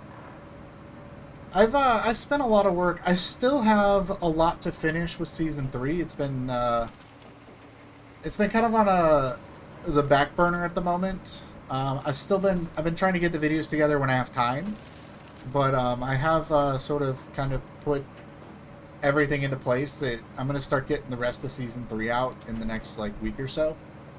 I'm gonna start working on those. So I'm gonna have a video out tomorrow evening. For Season 3, and then the goal is to try to get back to the daily upload so I can get Season 3 wrapped up. Because I try to get a guide for every mission, everything you can do in Expeditions, and it has been a lot. I have been making Expeditions videos for, like, I have been uploading every single day for over a year, because I've made like 300 videos on Expeditions. It's a lot, because I decided that when I was going to go all in on Expeditions, I was going to go all in on Expeditions. It would have been very easy for me to just say, I'm just going to do the Expeditions. But I went in and did the... oh yeah, look, on the map. The map is perfect. because the map changes based on what the environment looks like. So you can see all my flattened sand on the road. But yeah, I just been making expeditions videos for so long that I was like, I needed a little bit of a break. Yeah, it's damn near close to 300, because there was what was it? It was like 230 in just the base game. Talking Arizona, Little Colorado, and Carpathians, it was close to 230 for just the base game. Because I did a video for every expedition, every contract, every task. In the base games, I did like an upgrade video per map. But if I'd have done a video for each upgrade in the base game, like I have been doing on the new seasons, it would have been another like 40 videos. But I did split like the upgrade videos into like Mountain Labyrinths, Dormant Volcano, Sliprock Swamps, Unshakable Island. Like I did 4 videos for all 24 upgrades on the map, but that would have been another 40 videos to do individual upgrade videos for the base game maps. And then on top of that, Kanab Creek had like 25, Sedona had like 40 videos, and Beskids had like 40 videos, and Transylvania is like got another 40. I'm like halfway done with it. Oh, I definitely appreciate it. I really appreciate it. I've put a lot of work into those videos. Some of them were a little rough to start out as I was kind of hitting my groove, but I'm very happy with the production quality. And part of why I've kind of slowed down putting those is I've been really just taking more time to really study the maps out, because with the past seasons I had been just like, all right, I got to do these, got to get these out every single day. YouTube metrics, I got to get the videos out, you know, so people see them. And I kind of slowed down on that approach a little bit, to take some time to kind of digest the Transylvanian Alps map a little bit more, so that when I actually put the maps, the guides together for Season 3, I'm even happier with how the videos are coming out than I have been for the ones in the past. And it's not to say I'm not happy with how the videos have come out. In the base game maps, some of them are a little rough, as I was just trying to get my groove and get things figured out how I actually wanted to put the videos in. And then I started getting comments and feedback and was able to kind of evolve it to where we're showing the map. We're really talking more about the route and things like that before we actually get started with the video. And I'm very happy with how the guides have developed. And when I release one, I'm like super proud of how that video comes together. So definitely been taking my time with it a little bit more versus just every day, new video every day, new video every day. I'm like, I want to set time. I'm going to sit down. I'm going to look at the map. I'm going to try different routes, because I would just test like, this looks like the good route. I think this is the good route. I use this route and we'll do that. But then it's like, I found like, let's take Wawheat Bay, for example, right? My first couple in Wawheat Bay, I was doing this like weird, like Spider-Man down the cliff, because that was the only way I could figure out how to get out of that base. And I was like, I got to get the videos done. And I couldn't figure out a route. But as I was exploring Wawheat a little bit more, I was able to find a much better, a much smoother route to get off of that main outpost in Wawheat Bay. And it's kind of like, you know, looking back, I'm like, I wish I could have found that route beforehand. So because of that, I've been just taking a lot more time with really studying the map to make sure that when I put a route together, I'm running it once, maybe twice, sometimes 3 times, just to make sure this is a route that is good, it's stable, it's less risky, it's quick, it's efficient. I do all those different factors, and when I'm happy with the route, I sit down, I record it, and I get it uploaded. So definitely just kind of taking my time because I want the videos to be better. So kind of taking a step back from the YouTube algorithm chasing and just making better videos. And I think it's just been more fun to do it that way. All right, we need to plot a route here from the harbor base. But not to worry, I'll have more expedition stuff coming out very soon. I'm starting to get more comfortable with the Transylvanian Alps map. So those will be coming out quite soon. But yeah, there was definitely a little bit of burnout there.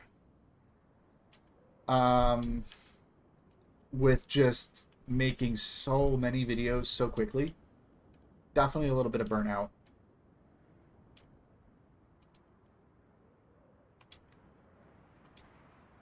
Yeah, the route making is definitely better, but it's also like a completely different mechanic. Because when you're building a route in Expeditions, you're building it for yourself. Whereas these, I have to guide these AI trucks down my path. So once I get this route set up, the trucks will actually just follow the path I was working on and get where I need them to get.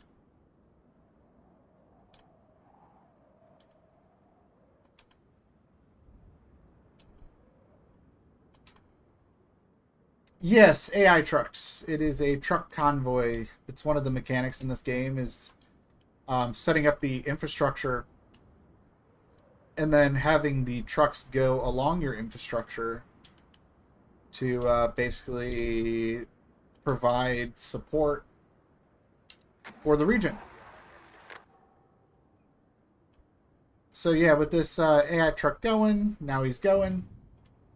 And I can actually jump in and... where is it? Spectate. There we go. And now it's going to follow my route. And that is going to be an infrastructure request. So that's kind of the gameplay loop with Roadcraft is you're setting up routes for yourself for the different tasks with recovering equipment, paving roads, installing pipes, and those sorts of things, like moving materials around. And then from there, you build the routes for the AI trucks, which don't really have a lot of off-road capabilities, and then they just run along your route. This isn't cinematic. This is just me following the truck. I can swap it to cinematic mode though. So there we go. This is cinematic mode, following the trucks. Just kind of swaps different camera angles so we can see how the trucks are going along my route.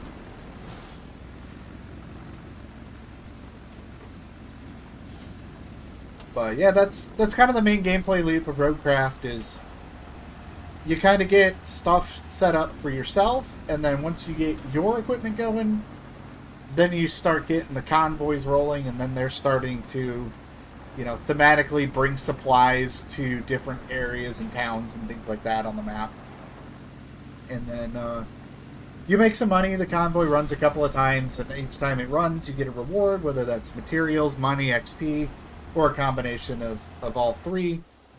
And then once the route is done, you can either just leave the trucks running on the map, or you can say, hey, I'm done. I don't need the trucks running on the map anymore. And you can just cancel the route once you get all the rewards from it.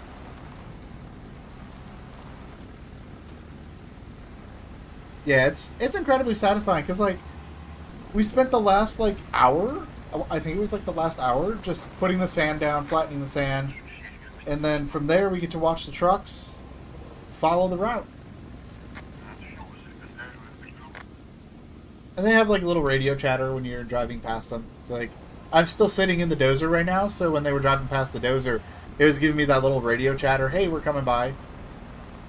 Yeah, right? An hour. Yeah, I don't know how long it's been, honestly. I've completely lost track of time, but I want to say it's been an hour that we were working on the road.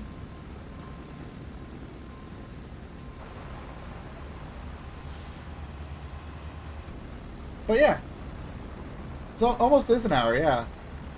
So yeah, you put the sand down, you flatten it, you can pave it if you want to when we get the paving equipment. And then yeah, you just you send the AI trucks through, and then they either make it or they don't. And if they don't, then you got to go back to the drawing board, and you can see where they get stuck, and you can make some either changes to the route, or sometimes you got to put some sand down or other things to make that work. So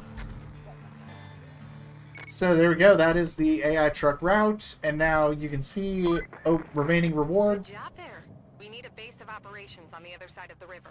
And that Okay. means we need a bridge. We need a bridge. I don't suppose you've built a bridge before, right? Well, there's a first for everything. Oh, and if you want a steady supply of concrete slabs, I have just the thing. You can send a concrete slab convoy from the warehouse to the harbor base. Not essential, but Sounds it should good, keep Kelly. our reserves up. Alright, but yeah, so you can see it says remaining reward, so there's 200 XP and $1,000 from this route, and each time the route runs, you get 40 and 200. So this route will need to run 5 additional times to get all the rewards. Pavement absolutely makes the route smoother, for sure, because eventually you start getting these trucks that, because they will dig ruts in the sand eventually. Depending on how many are going over there. The sand is not a permanent solution, but it's a good solution. Like, it takes a while for the sand to actually start wearing down. But, like, if you're doing a route, sometimes it is better to pave it, because they will also go faster on the pavement as well. So, once you start getting paving down and all that. So, it's really up to you. Like, do you want to pave it? Do you want to just put the sand down and just call it a day?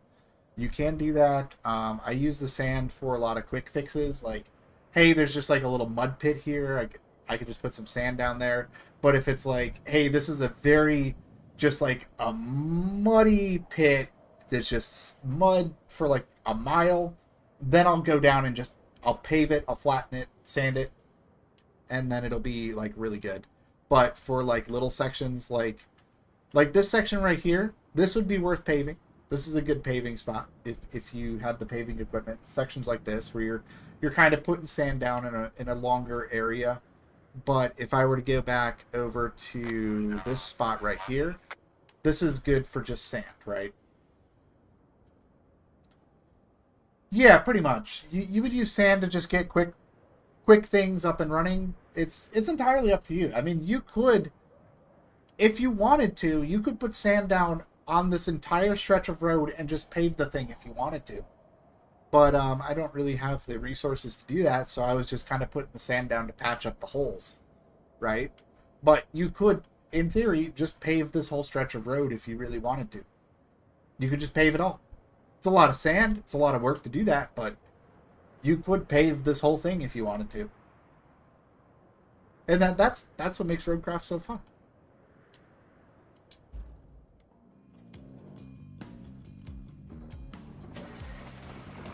Alright, I need to hit this waypoint here.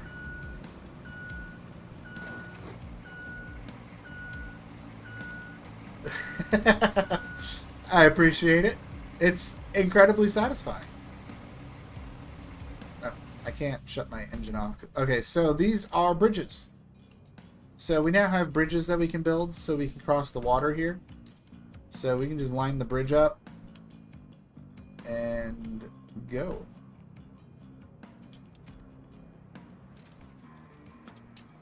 So now we have a bridge construction plan. This is building bridges here. So now this is a concrete bridge.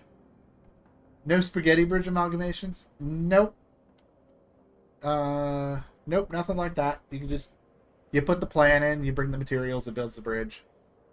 You can just build a bridge wherever you wanted to, though. Like, if I wanted to, like, just like cross this mud pit, I could in theory just put a bridge right here, and I could cross that. You can put bridges wherever you want to, but you do have to have a start point and an end point that's kind of on the ground. So I could do the bridge right here if I wanted to. Like, there's no like benefit to it, but I could put the bridge like right here instead. And just say, yeah, we're going to go to the bridge right here. Or there's, like, the actual, like, designated spots that are like, this is good for a bridge.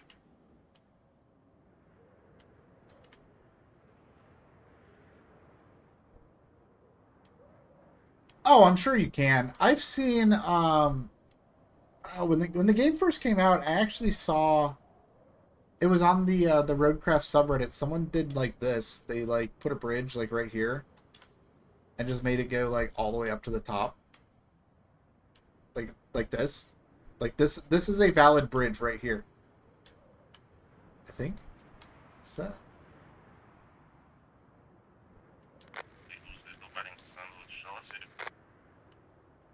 Well, it's not letting me add that right now, but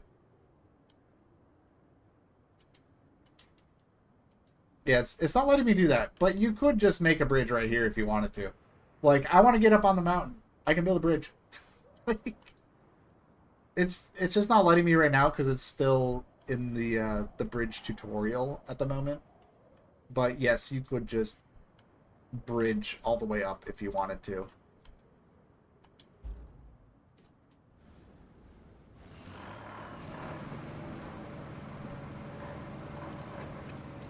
Yeah, well, let me try something real quick. This was an actual bridge I installed on my other game at one point. I was like, I didn't like this mud pit, so I put a bridge here. Oh, that lets you go. Okay.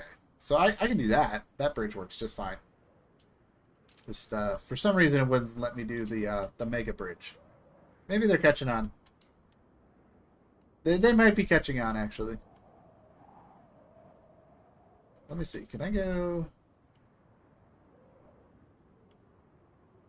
Like, if I bring you all the way over here, does this work?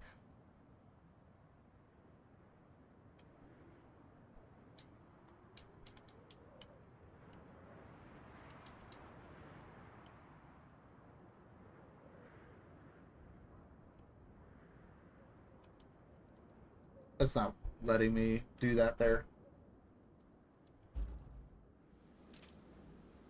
Yeah, they must have caught on. I've seen some crazy ones. There was also I've seen people like just dumping sand across a river. You can just endlessly dump sand and cross a river by putting sand down. I've seen people doing that just because they can. So that's what I love about Roadcraft is you can just kind of do it however you really want to, and that's just what makes it really fun. Alright, so the bulldozer is there. What we need is concrete. I don't know if it does or not. I mean, realistically it would, yes, but it's a science experiment, really.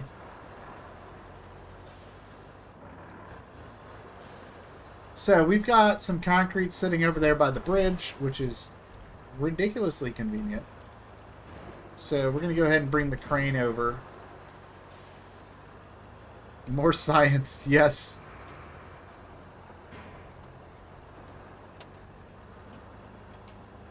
I don't have any science experiments set up right now, but what we are going to do is we're going to take this crane over to the bridge and we're going to go build it. That's what we are going to do.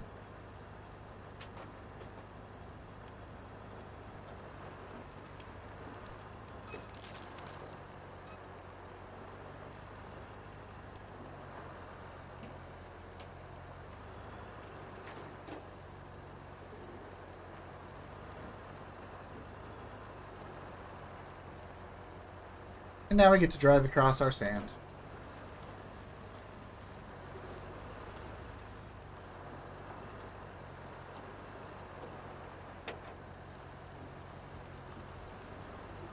Why is... Do I have a... I have a marker there still.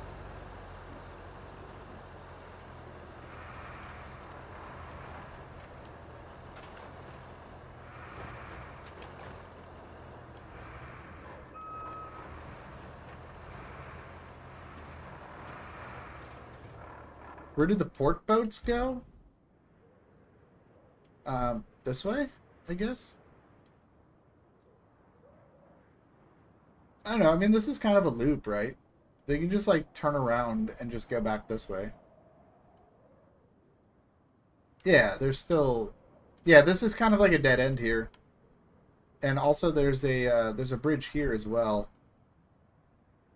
I mean, that's a raised bridge. That's a bridge that can be raised. So, I don't know. There's also like a bridge point right here as well.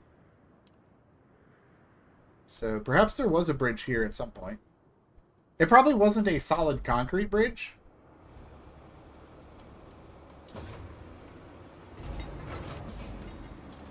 Oh wait, I need to approach this the other way. I need to have the back of the crane over there so I can get the most rotation so I can actually install the concrete behind me.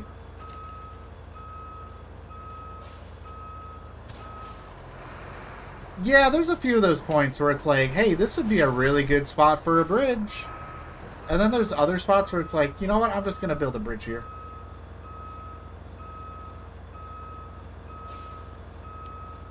Yeah, fortunately this is like a super articulated truck, so it's a lot easier to back up.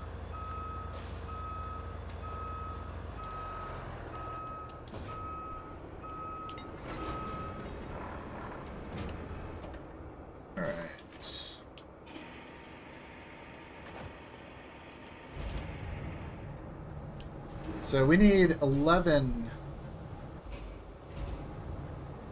of these concrete, and we're just going to drop them off right here.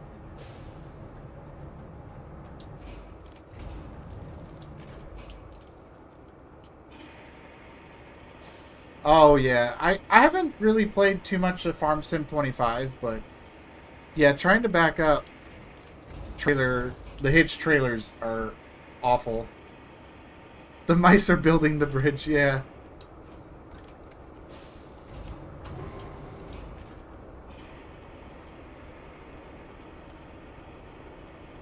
I have gotten a lot better at backing up trailers, though, because I've been playing some American Truck Simulator lately, and also in SnowRunner, I have been using more of the semi-trailers. I can back up the semi-trailers, like, without any problems, like the big saddle trailers. No issues backing those up, but I cannot for the life of me back up an articulated trailer, or one of those hitch trailers.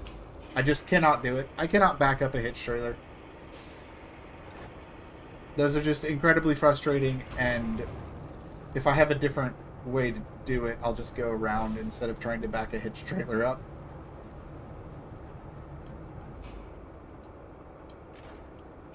How do you deal with weird small turns? It depends on the situation. It's just kind of about just very slow movements, just kind of moving the trailer around.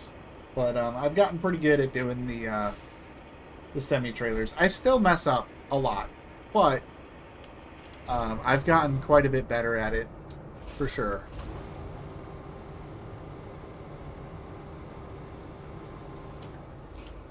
It's just one of those things that just kind of takes practice, you know?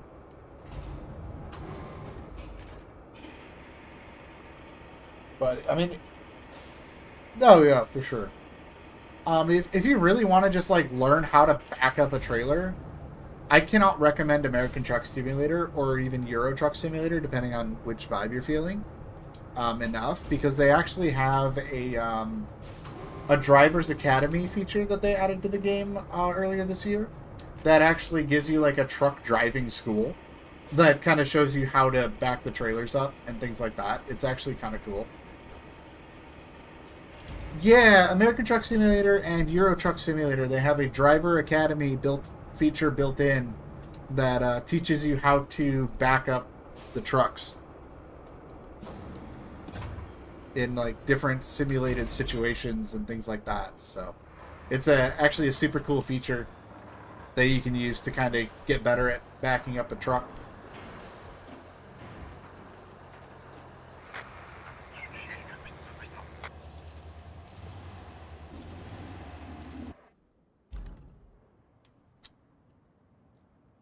I would think so. The game came out in 2016, so it's not like that old of an engine. At least American Truck Simulator did. Euro Truck 2 came out even earlier.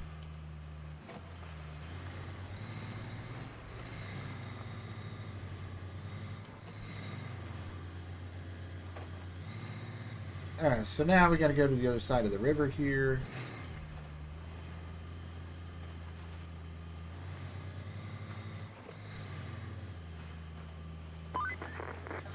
Your first bridge. That should weather any storm. Remember, our job isn't just to fix what's broken. It's to make life better for folks around here. I'm just moving this out of the way right now because it's kind of in the middle of the road.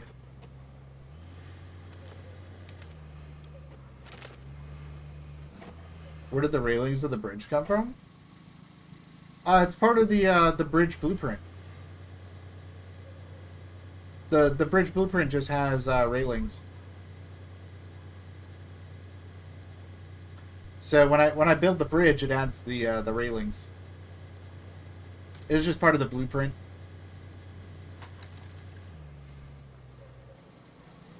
The tomb of backing up and going back, yeah.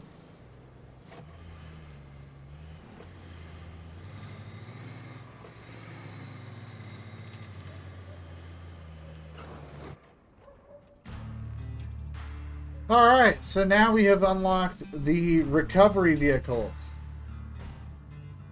So, let's talk about this recovery vehicle. So, if you're just playing on normal mode, non-hard mode, you can take this vehicle, and we'll jump into it real quick here. So, this allows you to recall vehicles to it using the tokens. Yeah, it looks like a battle support vehicle, but yeah, you got the tokens. You get those for doing the game, the missions and things like that. I've got 7 tokens. They are completely useless in hard mode because I turned off mobile recovery. But what you normally can do is move this vehicle out into the field, and if you need to recover a vehicle, you can actually just recover it to this vehicle instead of recovering it to a garage. So, hey, you need to move some equipment somewhere, you've got tokens, you can drive this vehicle out to where you want the vehicles and then just recover them to it. But yeah, it's basically a mobile outpost. Now, in hard mode, all this thing allows me to do is, it's a fuel canister. That's all it is. It's just a mobile refueling depot. And that's all this does in hard mode. It just allows me to move some fuel around, and it's tracked, so it'll go pretty much anywhere. So, like, I can park this thing, like, right here. Let me shut it off.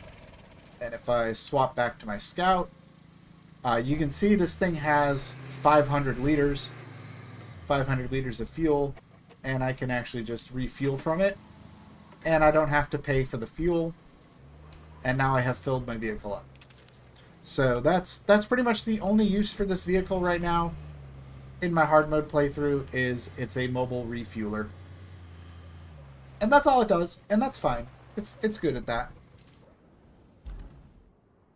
Alright, what do we got for objectives? We do have a side objective to send a convoy with concrete to the harbor base. That is coming from here.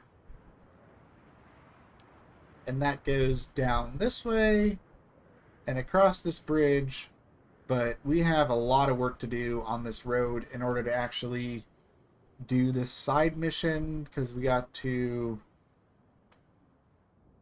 move some rocks out of the way. We could probably, I usually just run them this way instead of trying to fill in the mud pit.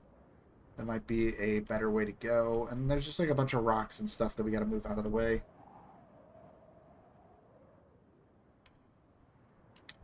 We'll also need to sand up the beach here. We'll have to sand up the beach for that. So it's kind of the plan for this one.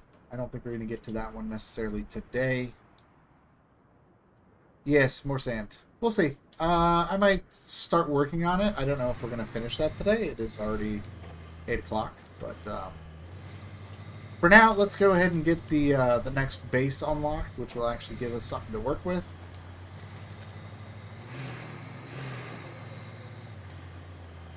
This right here is a road construction. Do not have the road equipment just yet to do that.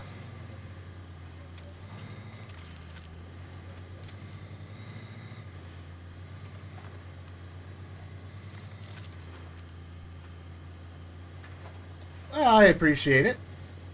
Hope you're able to still get some good rest for work. I appreciate you tuning in, hanging out, chatting, and all that. So now we have the paving equipment. We've got the paving equipment.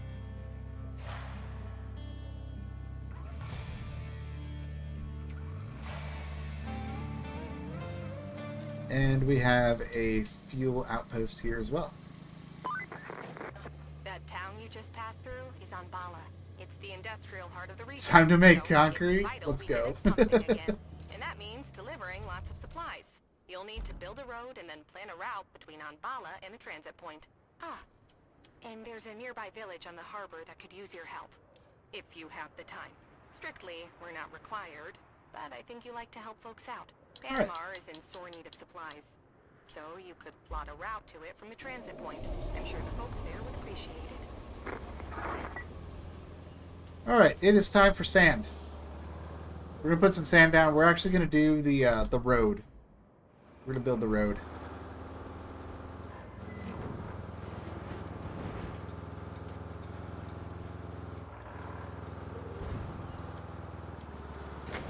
Can we ignore the folks? For now we can, yeah. If we want 100% the map, we do have to help the folks out. But yeah, for now we can just ignore the folks. Because we got roads to build. We got sand to spread. We got sand to flatten. We got roads to build.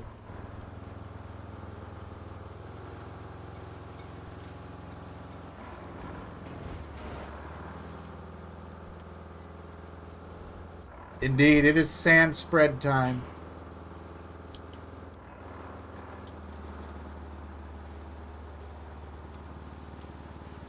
Let's go get some sand. Let's bring the sand over to the bridge, and there is a second sand quarry over there as well that we'll be able to use. But we might as well get some while we're going past the first sand quarry.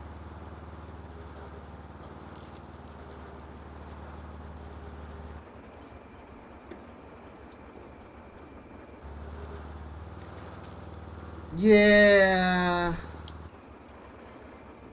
This is where things are going to get interesting with the sand. But if you look at the map, there is a sand quarry right here, which is where we need to build the road. So once we get this load of sand, we'll actually be able to get sand right here as well. So if I go to the sand layer, this is a quarry area right here. And this is all pretty much just paved road for the most part over to the quarry. So once we get over here, we're not going to have to travel very far to get more sand. It's the side objectives that we've got that I was kind of going over a little earlier. Those are the ones that are going to need a lot of sand, and it's going to be a lot of back and forth to get those going.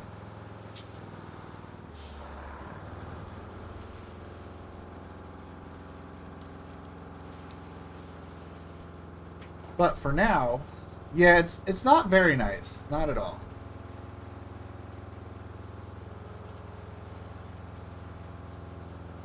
But we might be able to do it with bridges instead of sand.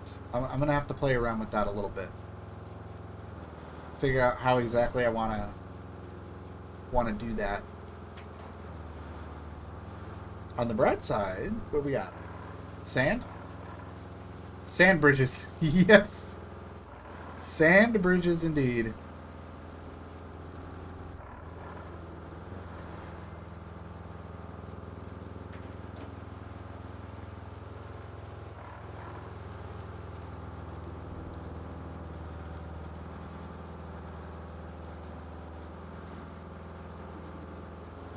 Alright, let's head on across here.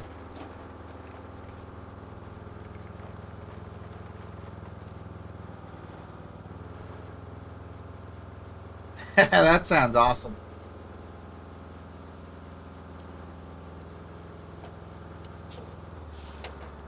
I had a collection of Hot Wheels growing up, and I used to use my books, and I would lay my books on the floor of my bedroom, and I would build racetracks and have the cars race each other on the racetrack.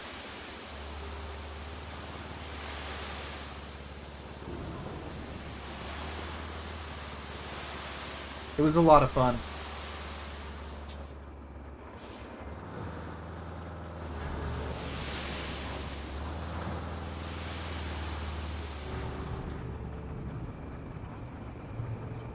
Alright, so that is done. We need some more sand.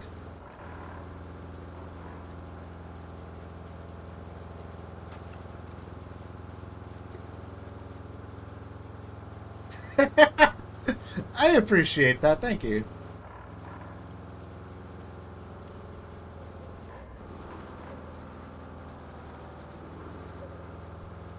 Yeah, I used to just race them. Just drive them around, race the cars around a custom racetrack. It was a lot of fun.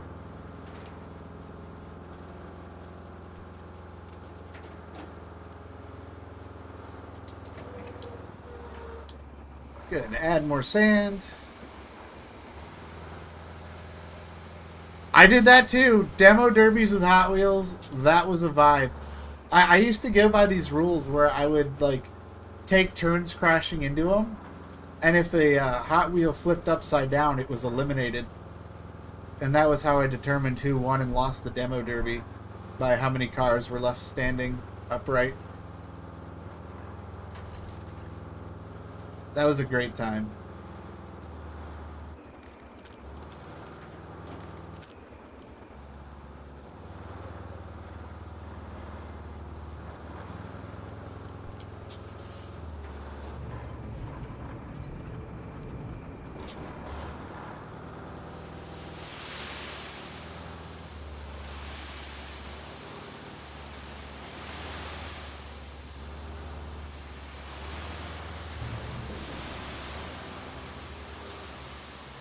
That's perfectly valid. I did not play favorites. I had favorite cars, and I would cheer for them to win, but I had some that were just like really difficult cars to flip over. And they were like my champions. And so like I had this like rivalry going with my demo derby Hot Wheels, because I had a car that I really wanted to win, and then a car that was like always winning, and I would get mad because I wanted my car to win, but it couldn't flip the other car over because it was too solid of a car. And it was just really fun that I had this like weird rivalry with my Hot Wheels in demo derby competition. And it was just like really fun.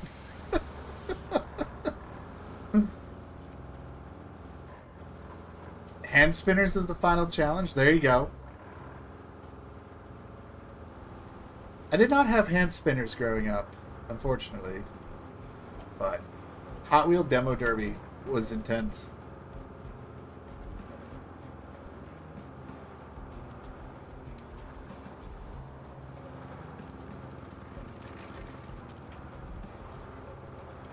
Oh yeah, their monster trucks were good.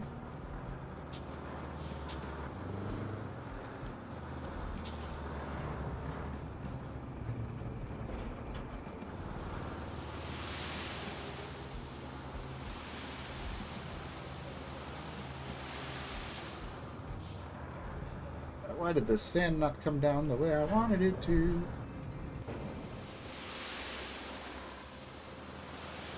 Well, now I got a big pile of sand here. Alright, I might be able to get away with one more load of sand here, and then I think we'll be good. And then we gotta flatten it, and then we gotta pave it. And we're gonna have built a road.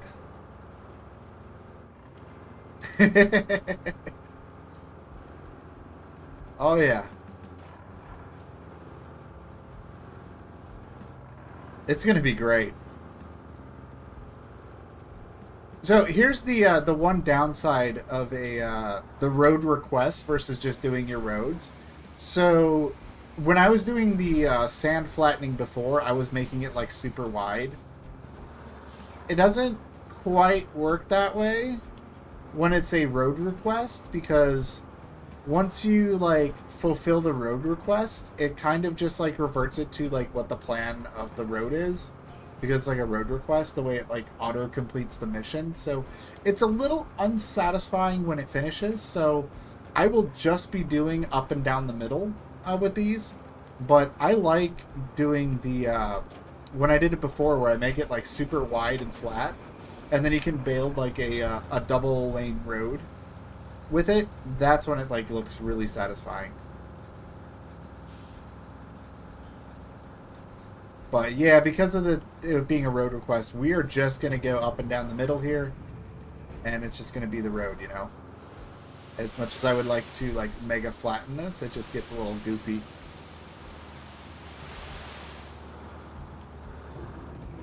Is that enough?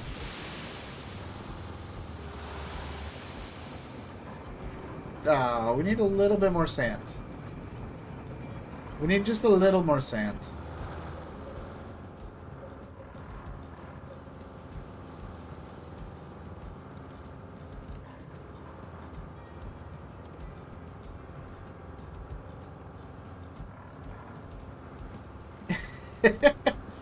Yeah. I mean, it's kind of chill, though. You're just like, alright, let me just go get more sand. I think this would be definitely more fun if I had another person here with another dump truck. Because then you could just, like, have multiple people putting loads of sand in with 2 dump trucks. Which, actually, that is my plan for my Roadcraft streams, is for them to be open to the community. So while I'm streaming Roadcraft, if anyone has Roadcraft and wanted to jump in, it is more than open. I do have a there should be a Discord link in the description below, the community Discord there. But yeah, that was my plan. This is just my first bit of Roadcraft stream of the hard mode, but the plan is absolutely for it to be open to the community. So we can get crew together to tackle this hard mode together if we wanted to.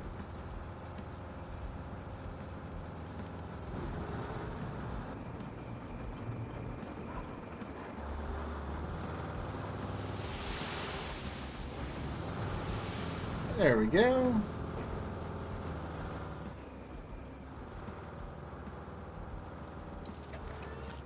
Alright, that is done. It is time to flatten, yes.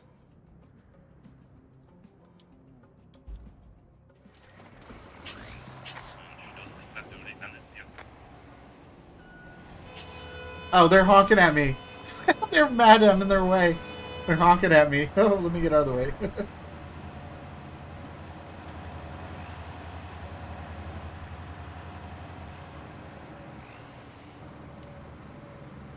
It is time for the best part. We are going to flatten. I know, they're ungrateful. Like, yes, I'm in your way, but I'm making things better for everybody here. Do you not like roads? Because I'm building roads right now. Alright. Sand time, let's go.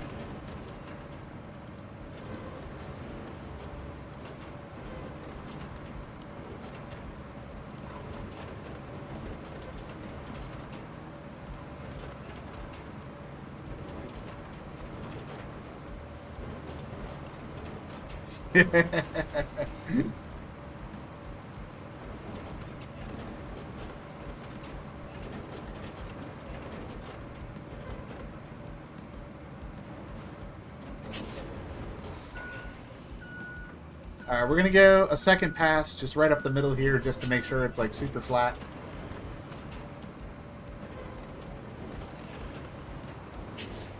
Yeah, I wanted to go up the middle, not the side there. It is! It's incredibly satisfying. I love the sand flattening.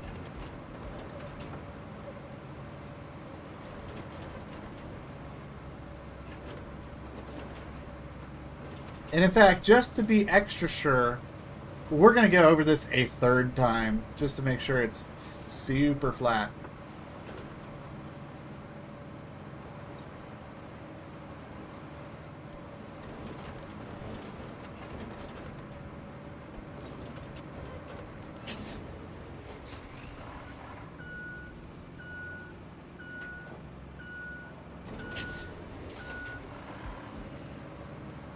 Oh, I imagine it would be.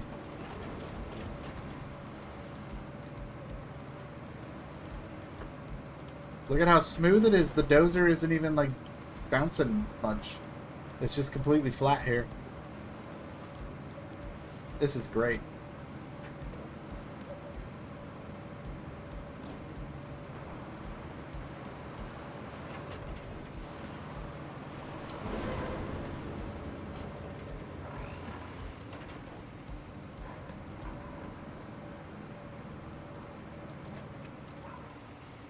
Alright, it is now time for paving.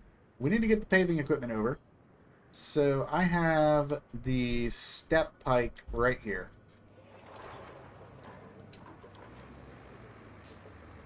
Yeah, we're going to bring this thing over to the paving equipment. And we're going to put it on the truck and bring it over.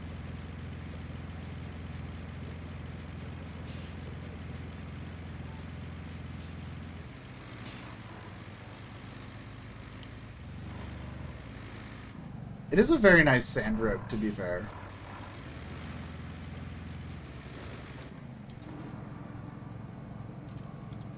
Let's jump in the paver.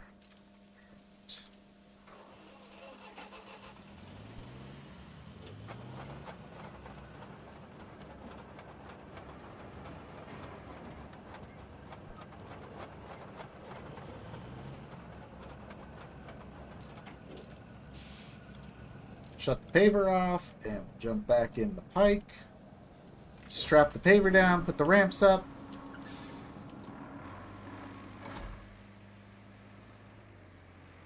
Right? It's perfection.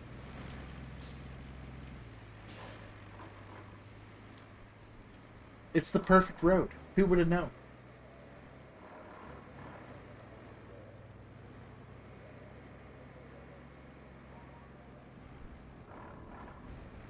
Right?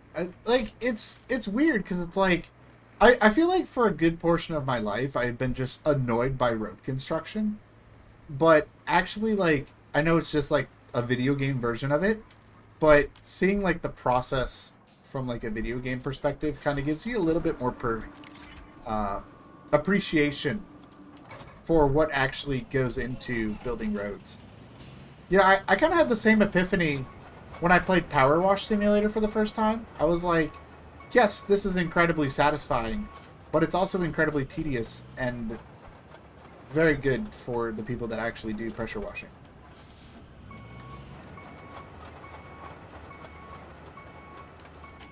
Okay, this is in the way.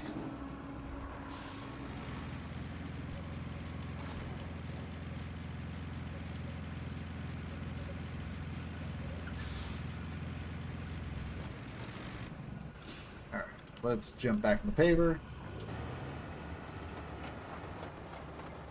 Yeah, that's a little different. Porto parties. Alright, are you ready for paving? Here we go, paving.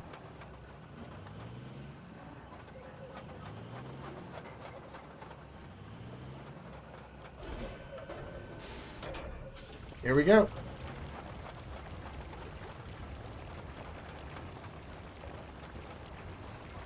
Just putting that pavement. Yeah, the sound is not great. It's a weird sound.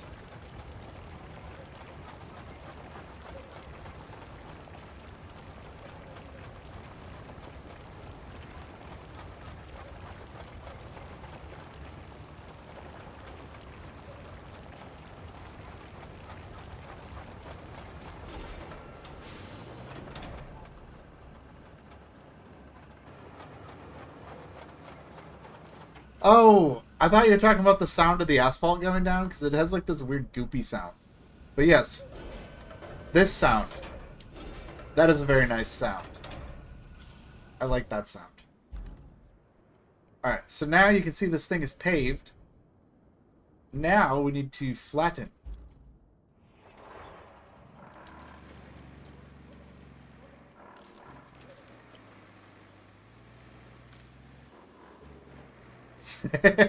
I'm glad I could help. Just dreaming of sand and pavement. Oh, that's a good recipe for good sleep right there.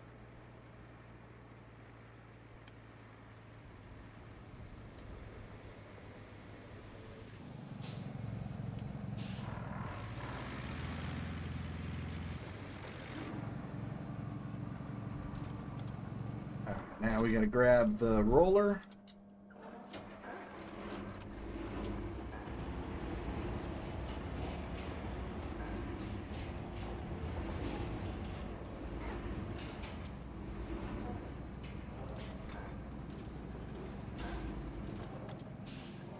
Right?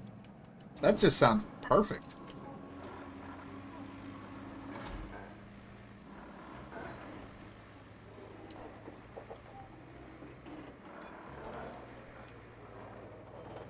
It's the perfect dream. It really is.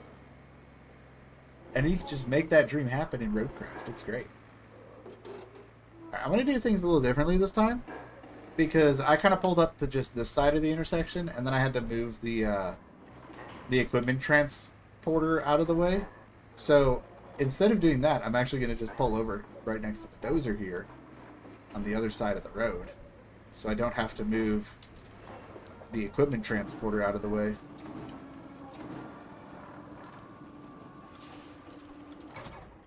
Jump in the roller.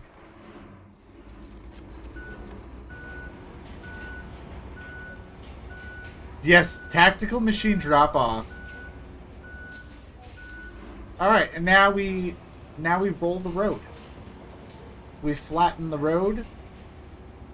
We finish it.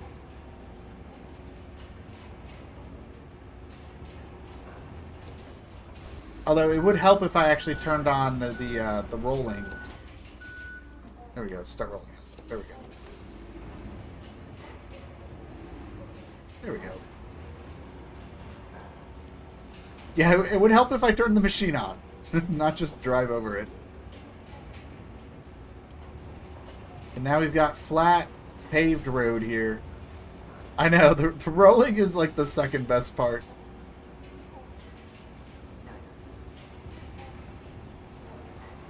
It's just so smooth. There we go. That is the road.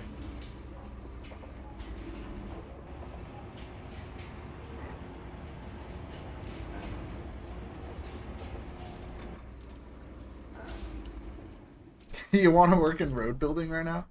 There it is on the map too. There's the road.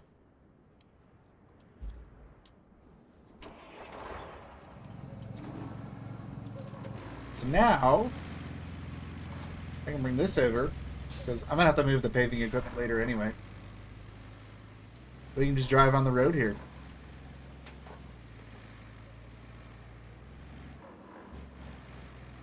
Look at that. Perfectly flat. That is a beautiful road.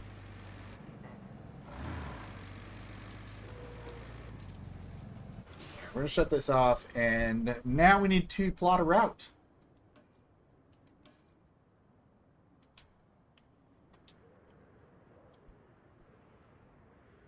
Actually, before I plot this, I'm actually going to turn these trucks off because they are going to interfere with what I'm trying to do here, because we got to plot them the other direction.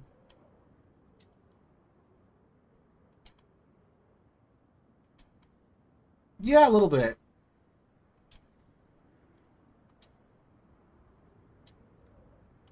Now, I could, if I pre-planned this out, I totally forgot I had to do this. I could have used the different sides of the road here for the path to navigate one traffic going one way and the other going the other way, but it's honestly it's easier to just shut the other route off in the meantime while you do this. So that's what we're doing.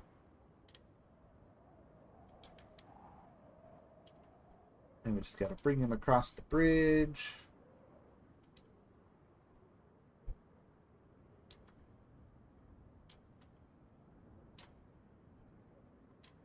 Bring him this way. And over this nice, beautiful paved road.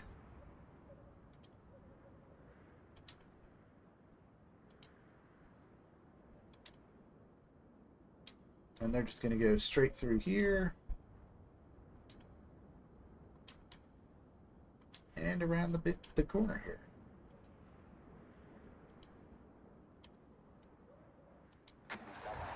There we go.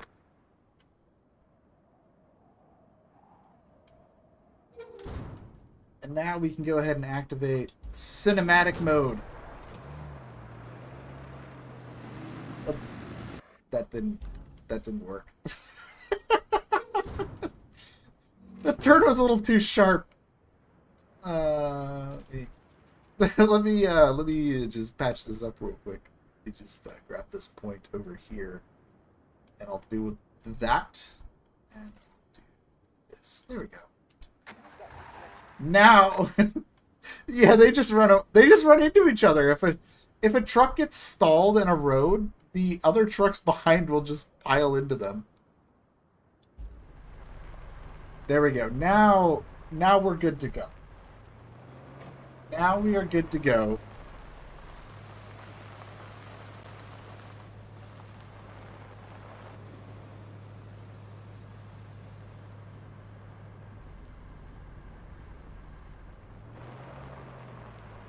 Right? It's perfect. I love the sound design in this game so much. Everything about Roadcraft is it's just so satisfying.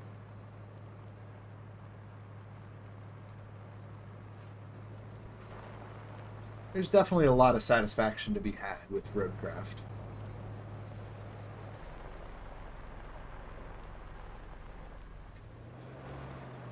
There we go, across the bridge.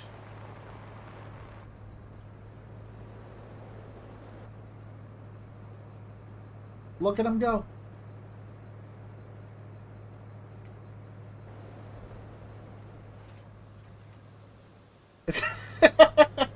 Well, they just released the rebuild expansion, which added, there's 2 new maps that they added, as well as the hard mode settings. The hard mode settings was a free content added to the game, but yeah, they had the rebuild edition, which also includes bridge laying vehicles. It's a vehicle with a portable bridge on it that you can actually just deploy somewhere.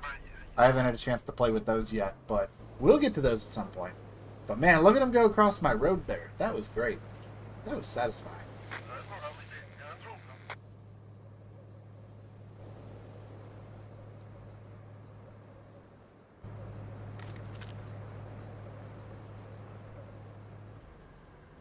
Yes, mobile bridge amalgamations are now possible. When I get done with this, I'll pull them up in the store. You can take a look at that. But for now, the route has been completed. I think it's just waiting for the trailing trucks to get there. Got this big boy here.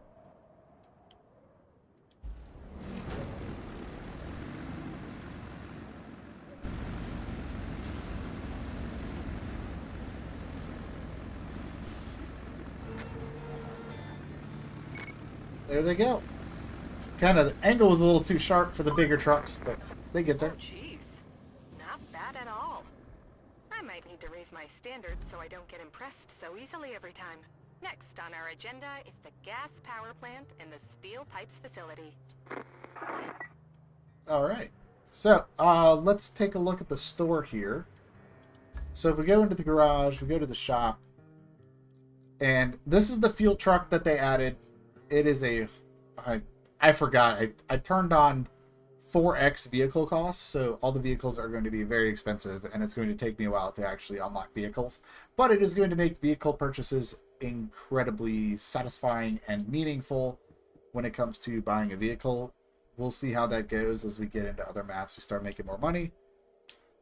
Yeah, I turned on 4x vehicle costs, so everything costs 4 times as much.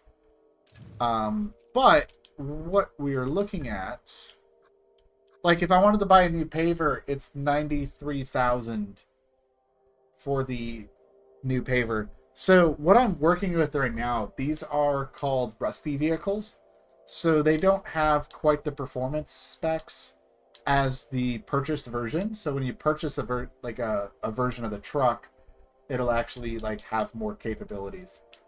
Robbery in front of a police station. Yeah. Well, I turned that on myself, so yeah, I don't know if you can quite call it robbery, but anyway, this is one of the bridge layers right here.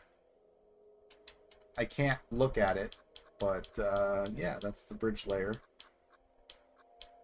Do we have... They're all locked at the moment. I can't pull up a model of it.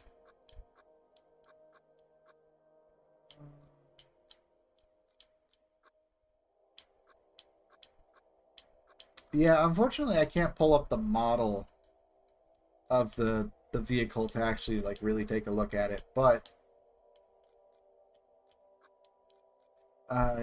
yeah, self-robbery, pretty much. They have set the DLC trap, pretty much. It's a good time.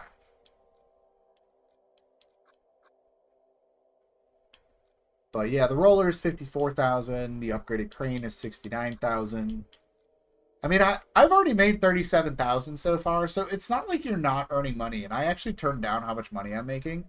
So I mean, in a way, like it'll balance out, because it'll make it so that like I may not be able to get anything good like right now on this map, but there are like 6 other maps plus 2 DLC maps. By the time we actually work through those maps, which are even bigger maps than what we're actually working on, we're going to have a good bit of cash. The other maps also have the ability to just go sell materials as well. So I'll be able to actually salvage materials and sell for extra cash to purchase vehicles. So once we get to the next 2 maps, we'll actually be able to properly start building the roster. It's just going to make it so that like when you buy a vehicle, it's going to be a little bit more meaningful, because when I was playing the game on my normal mode, I had finished like 1 map and I had almost an entire fleet of fresh vehicles already. And I don't necessarily want to have a full fleet of fresh vehicles at the end of like the 3rd map. I kind of want the fleet to slowly build itself as I go, and I think this is like actually going to help with that. It's going to in a way feel more balanced and meaningful, even though like at first it's like, oh my god, I got to earn so much money to buy a truck. But I think it in the long run, I think it's going to balance out for this playthrough. And I think it's going to just going to add more meaningful choice. It's like, hey, I've got enough for a truck. What do I want to purchase? Because I'm going to need to purchase a truck at some point. You're going to want to purchase a truck at some point. So I think it'll work out. I'm very happy with the hard mode that they have so far. We've got a lot of options here of different things that we can work on. So, but I am actually going to wrap it up for the night. It is getting kind of late. I do have a few things I need to take care of before bed tonight. So I want to thank everybody for tuning in. Solar, to Kush Life. I know Trevor popped in earlier in the voice chat, so thank you, Trevor. And everybody else that has been tuning in and watching. I can't thank you guys enough for tuning in. This has been a great stream. I've had a lot of fun. And if you want to see more Roadcraft Hard Mode, I will be back live here again with more Roadcraft Hard Mode every Monday and Tuesday. So Monday and Tuesday, I will be doing Roadcraft Hard Mode streams right around 6 o'clock Eastern Time. So hope you guys see you guys next week. Monday and Tuesday, we're going to be doing Roadcraft streams. So I appreciate you guys so much. You guys are awesome. And until next time, I look forward to seeing you, Solar, on the next Roadcraft stream on Monday. And until next time, I'll see you guys at the job site. Bye-bye!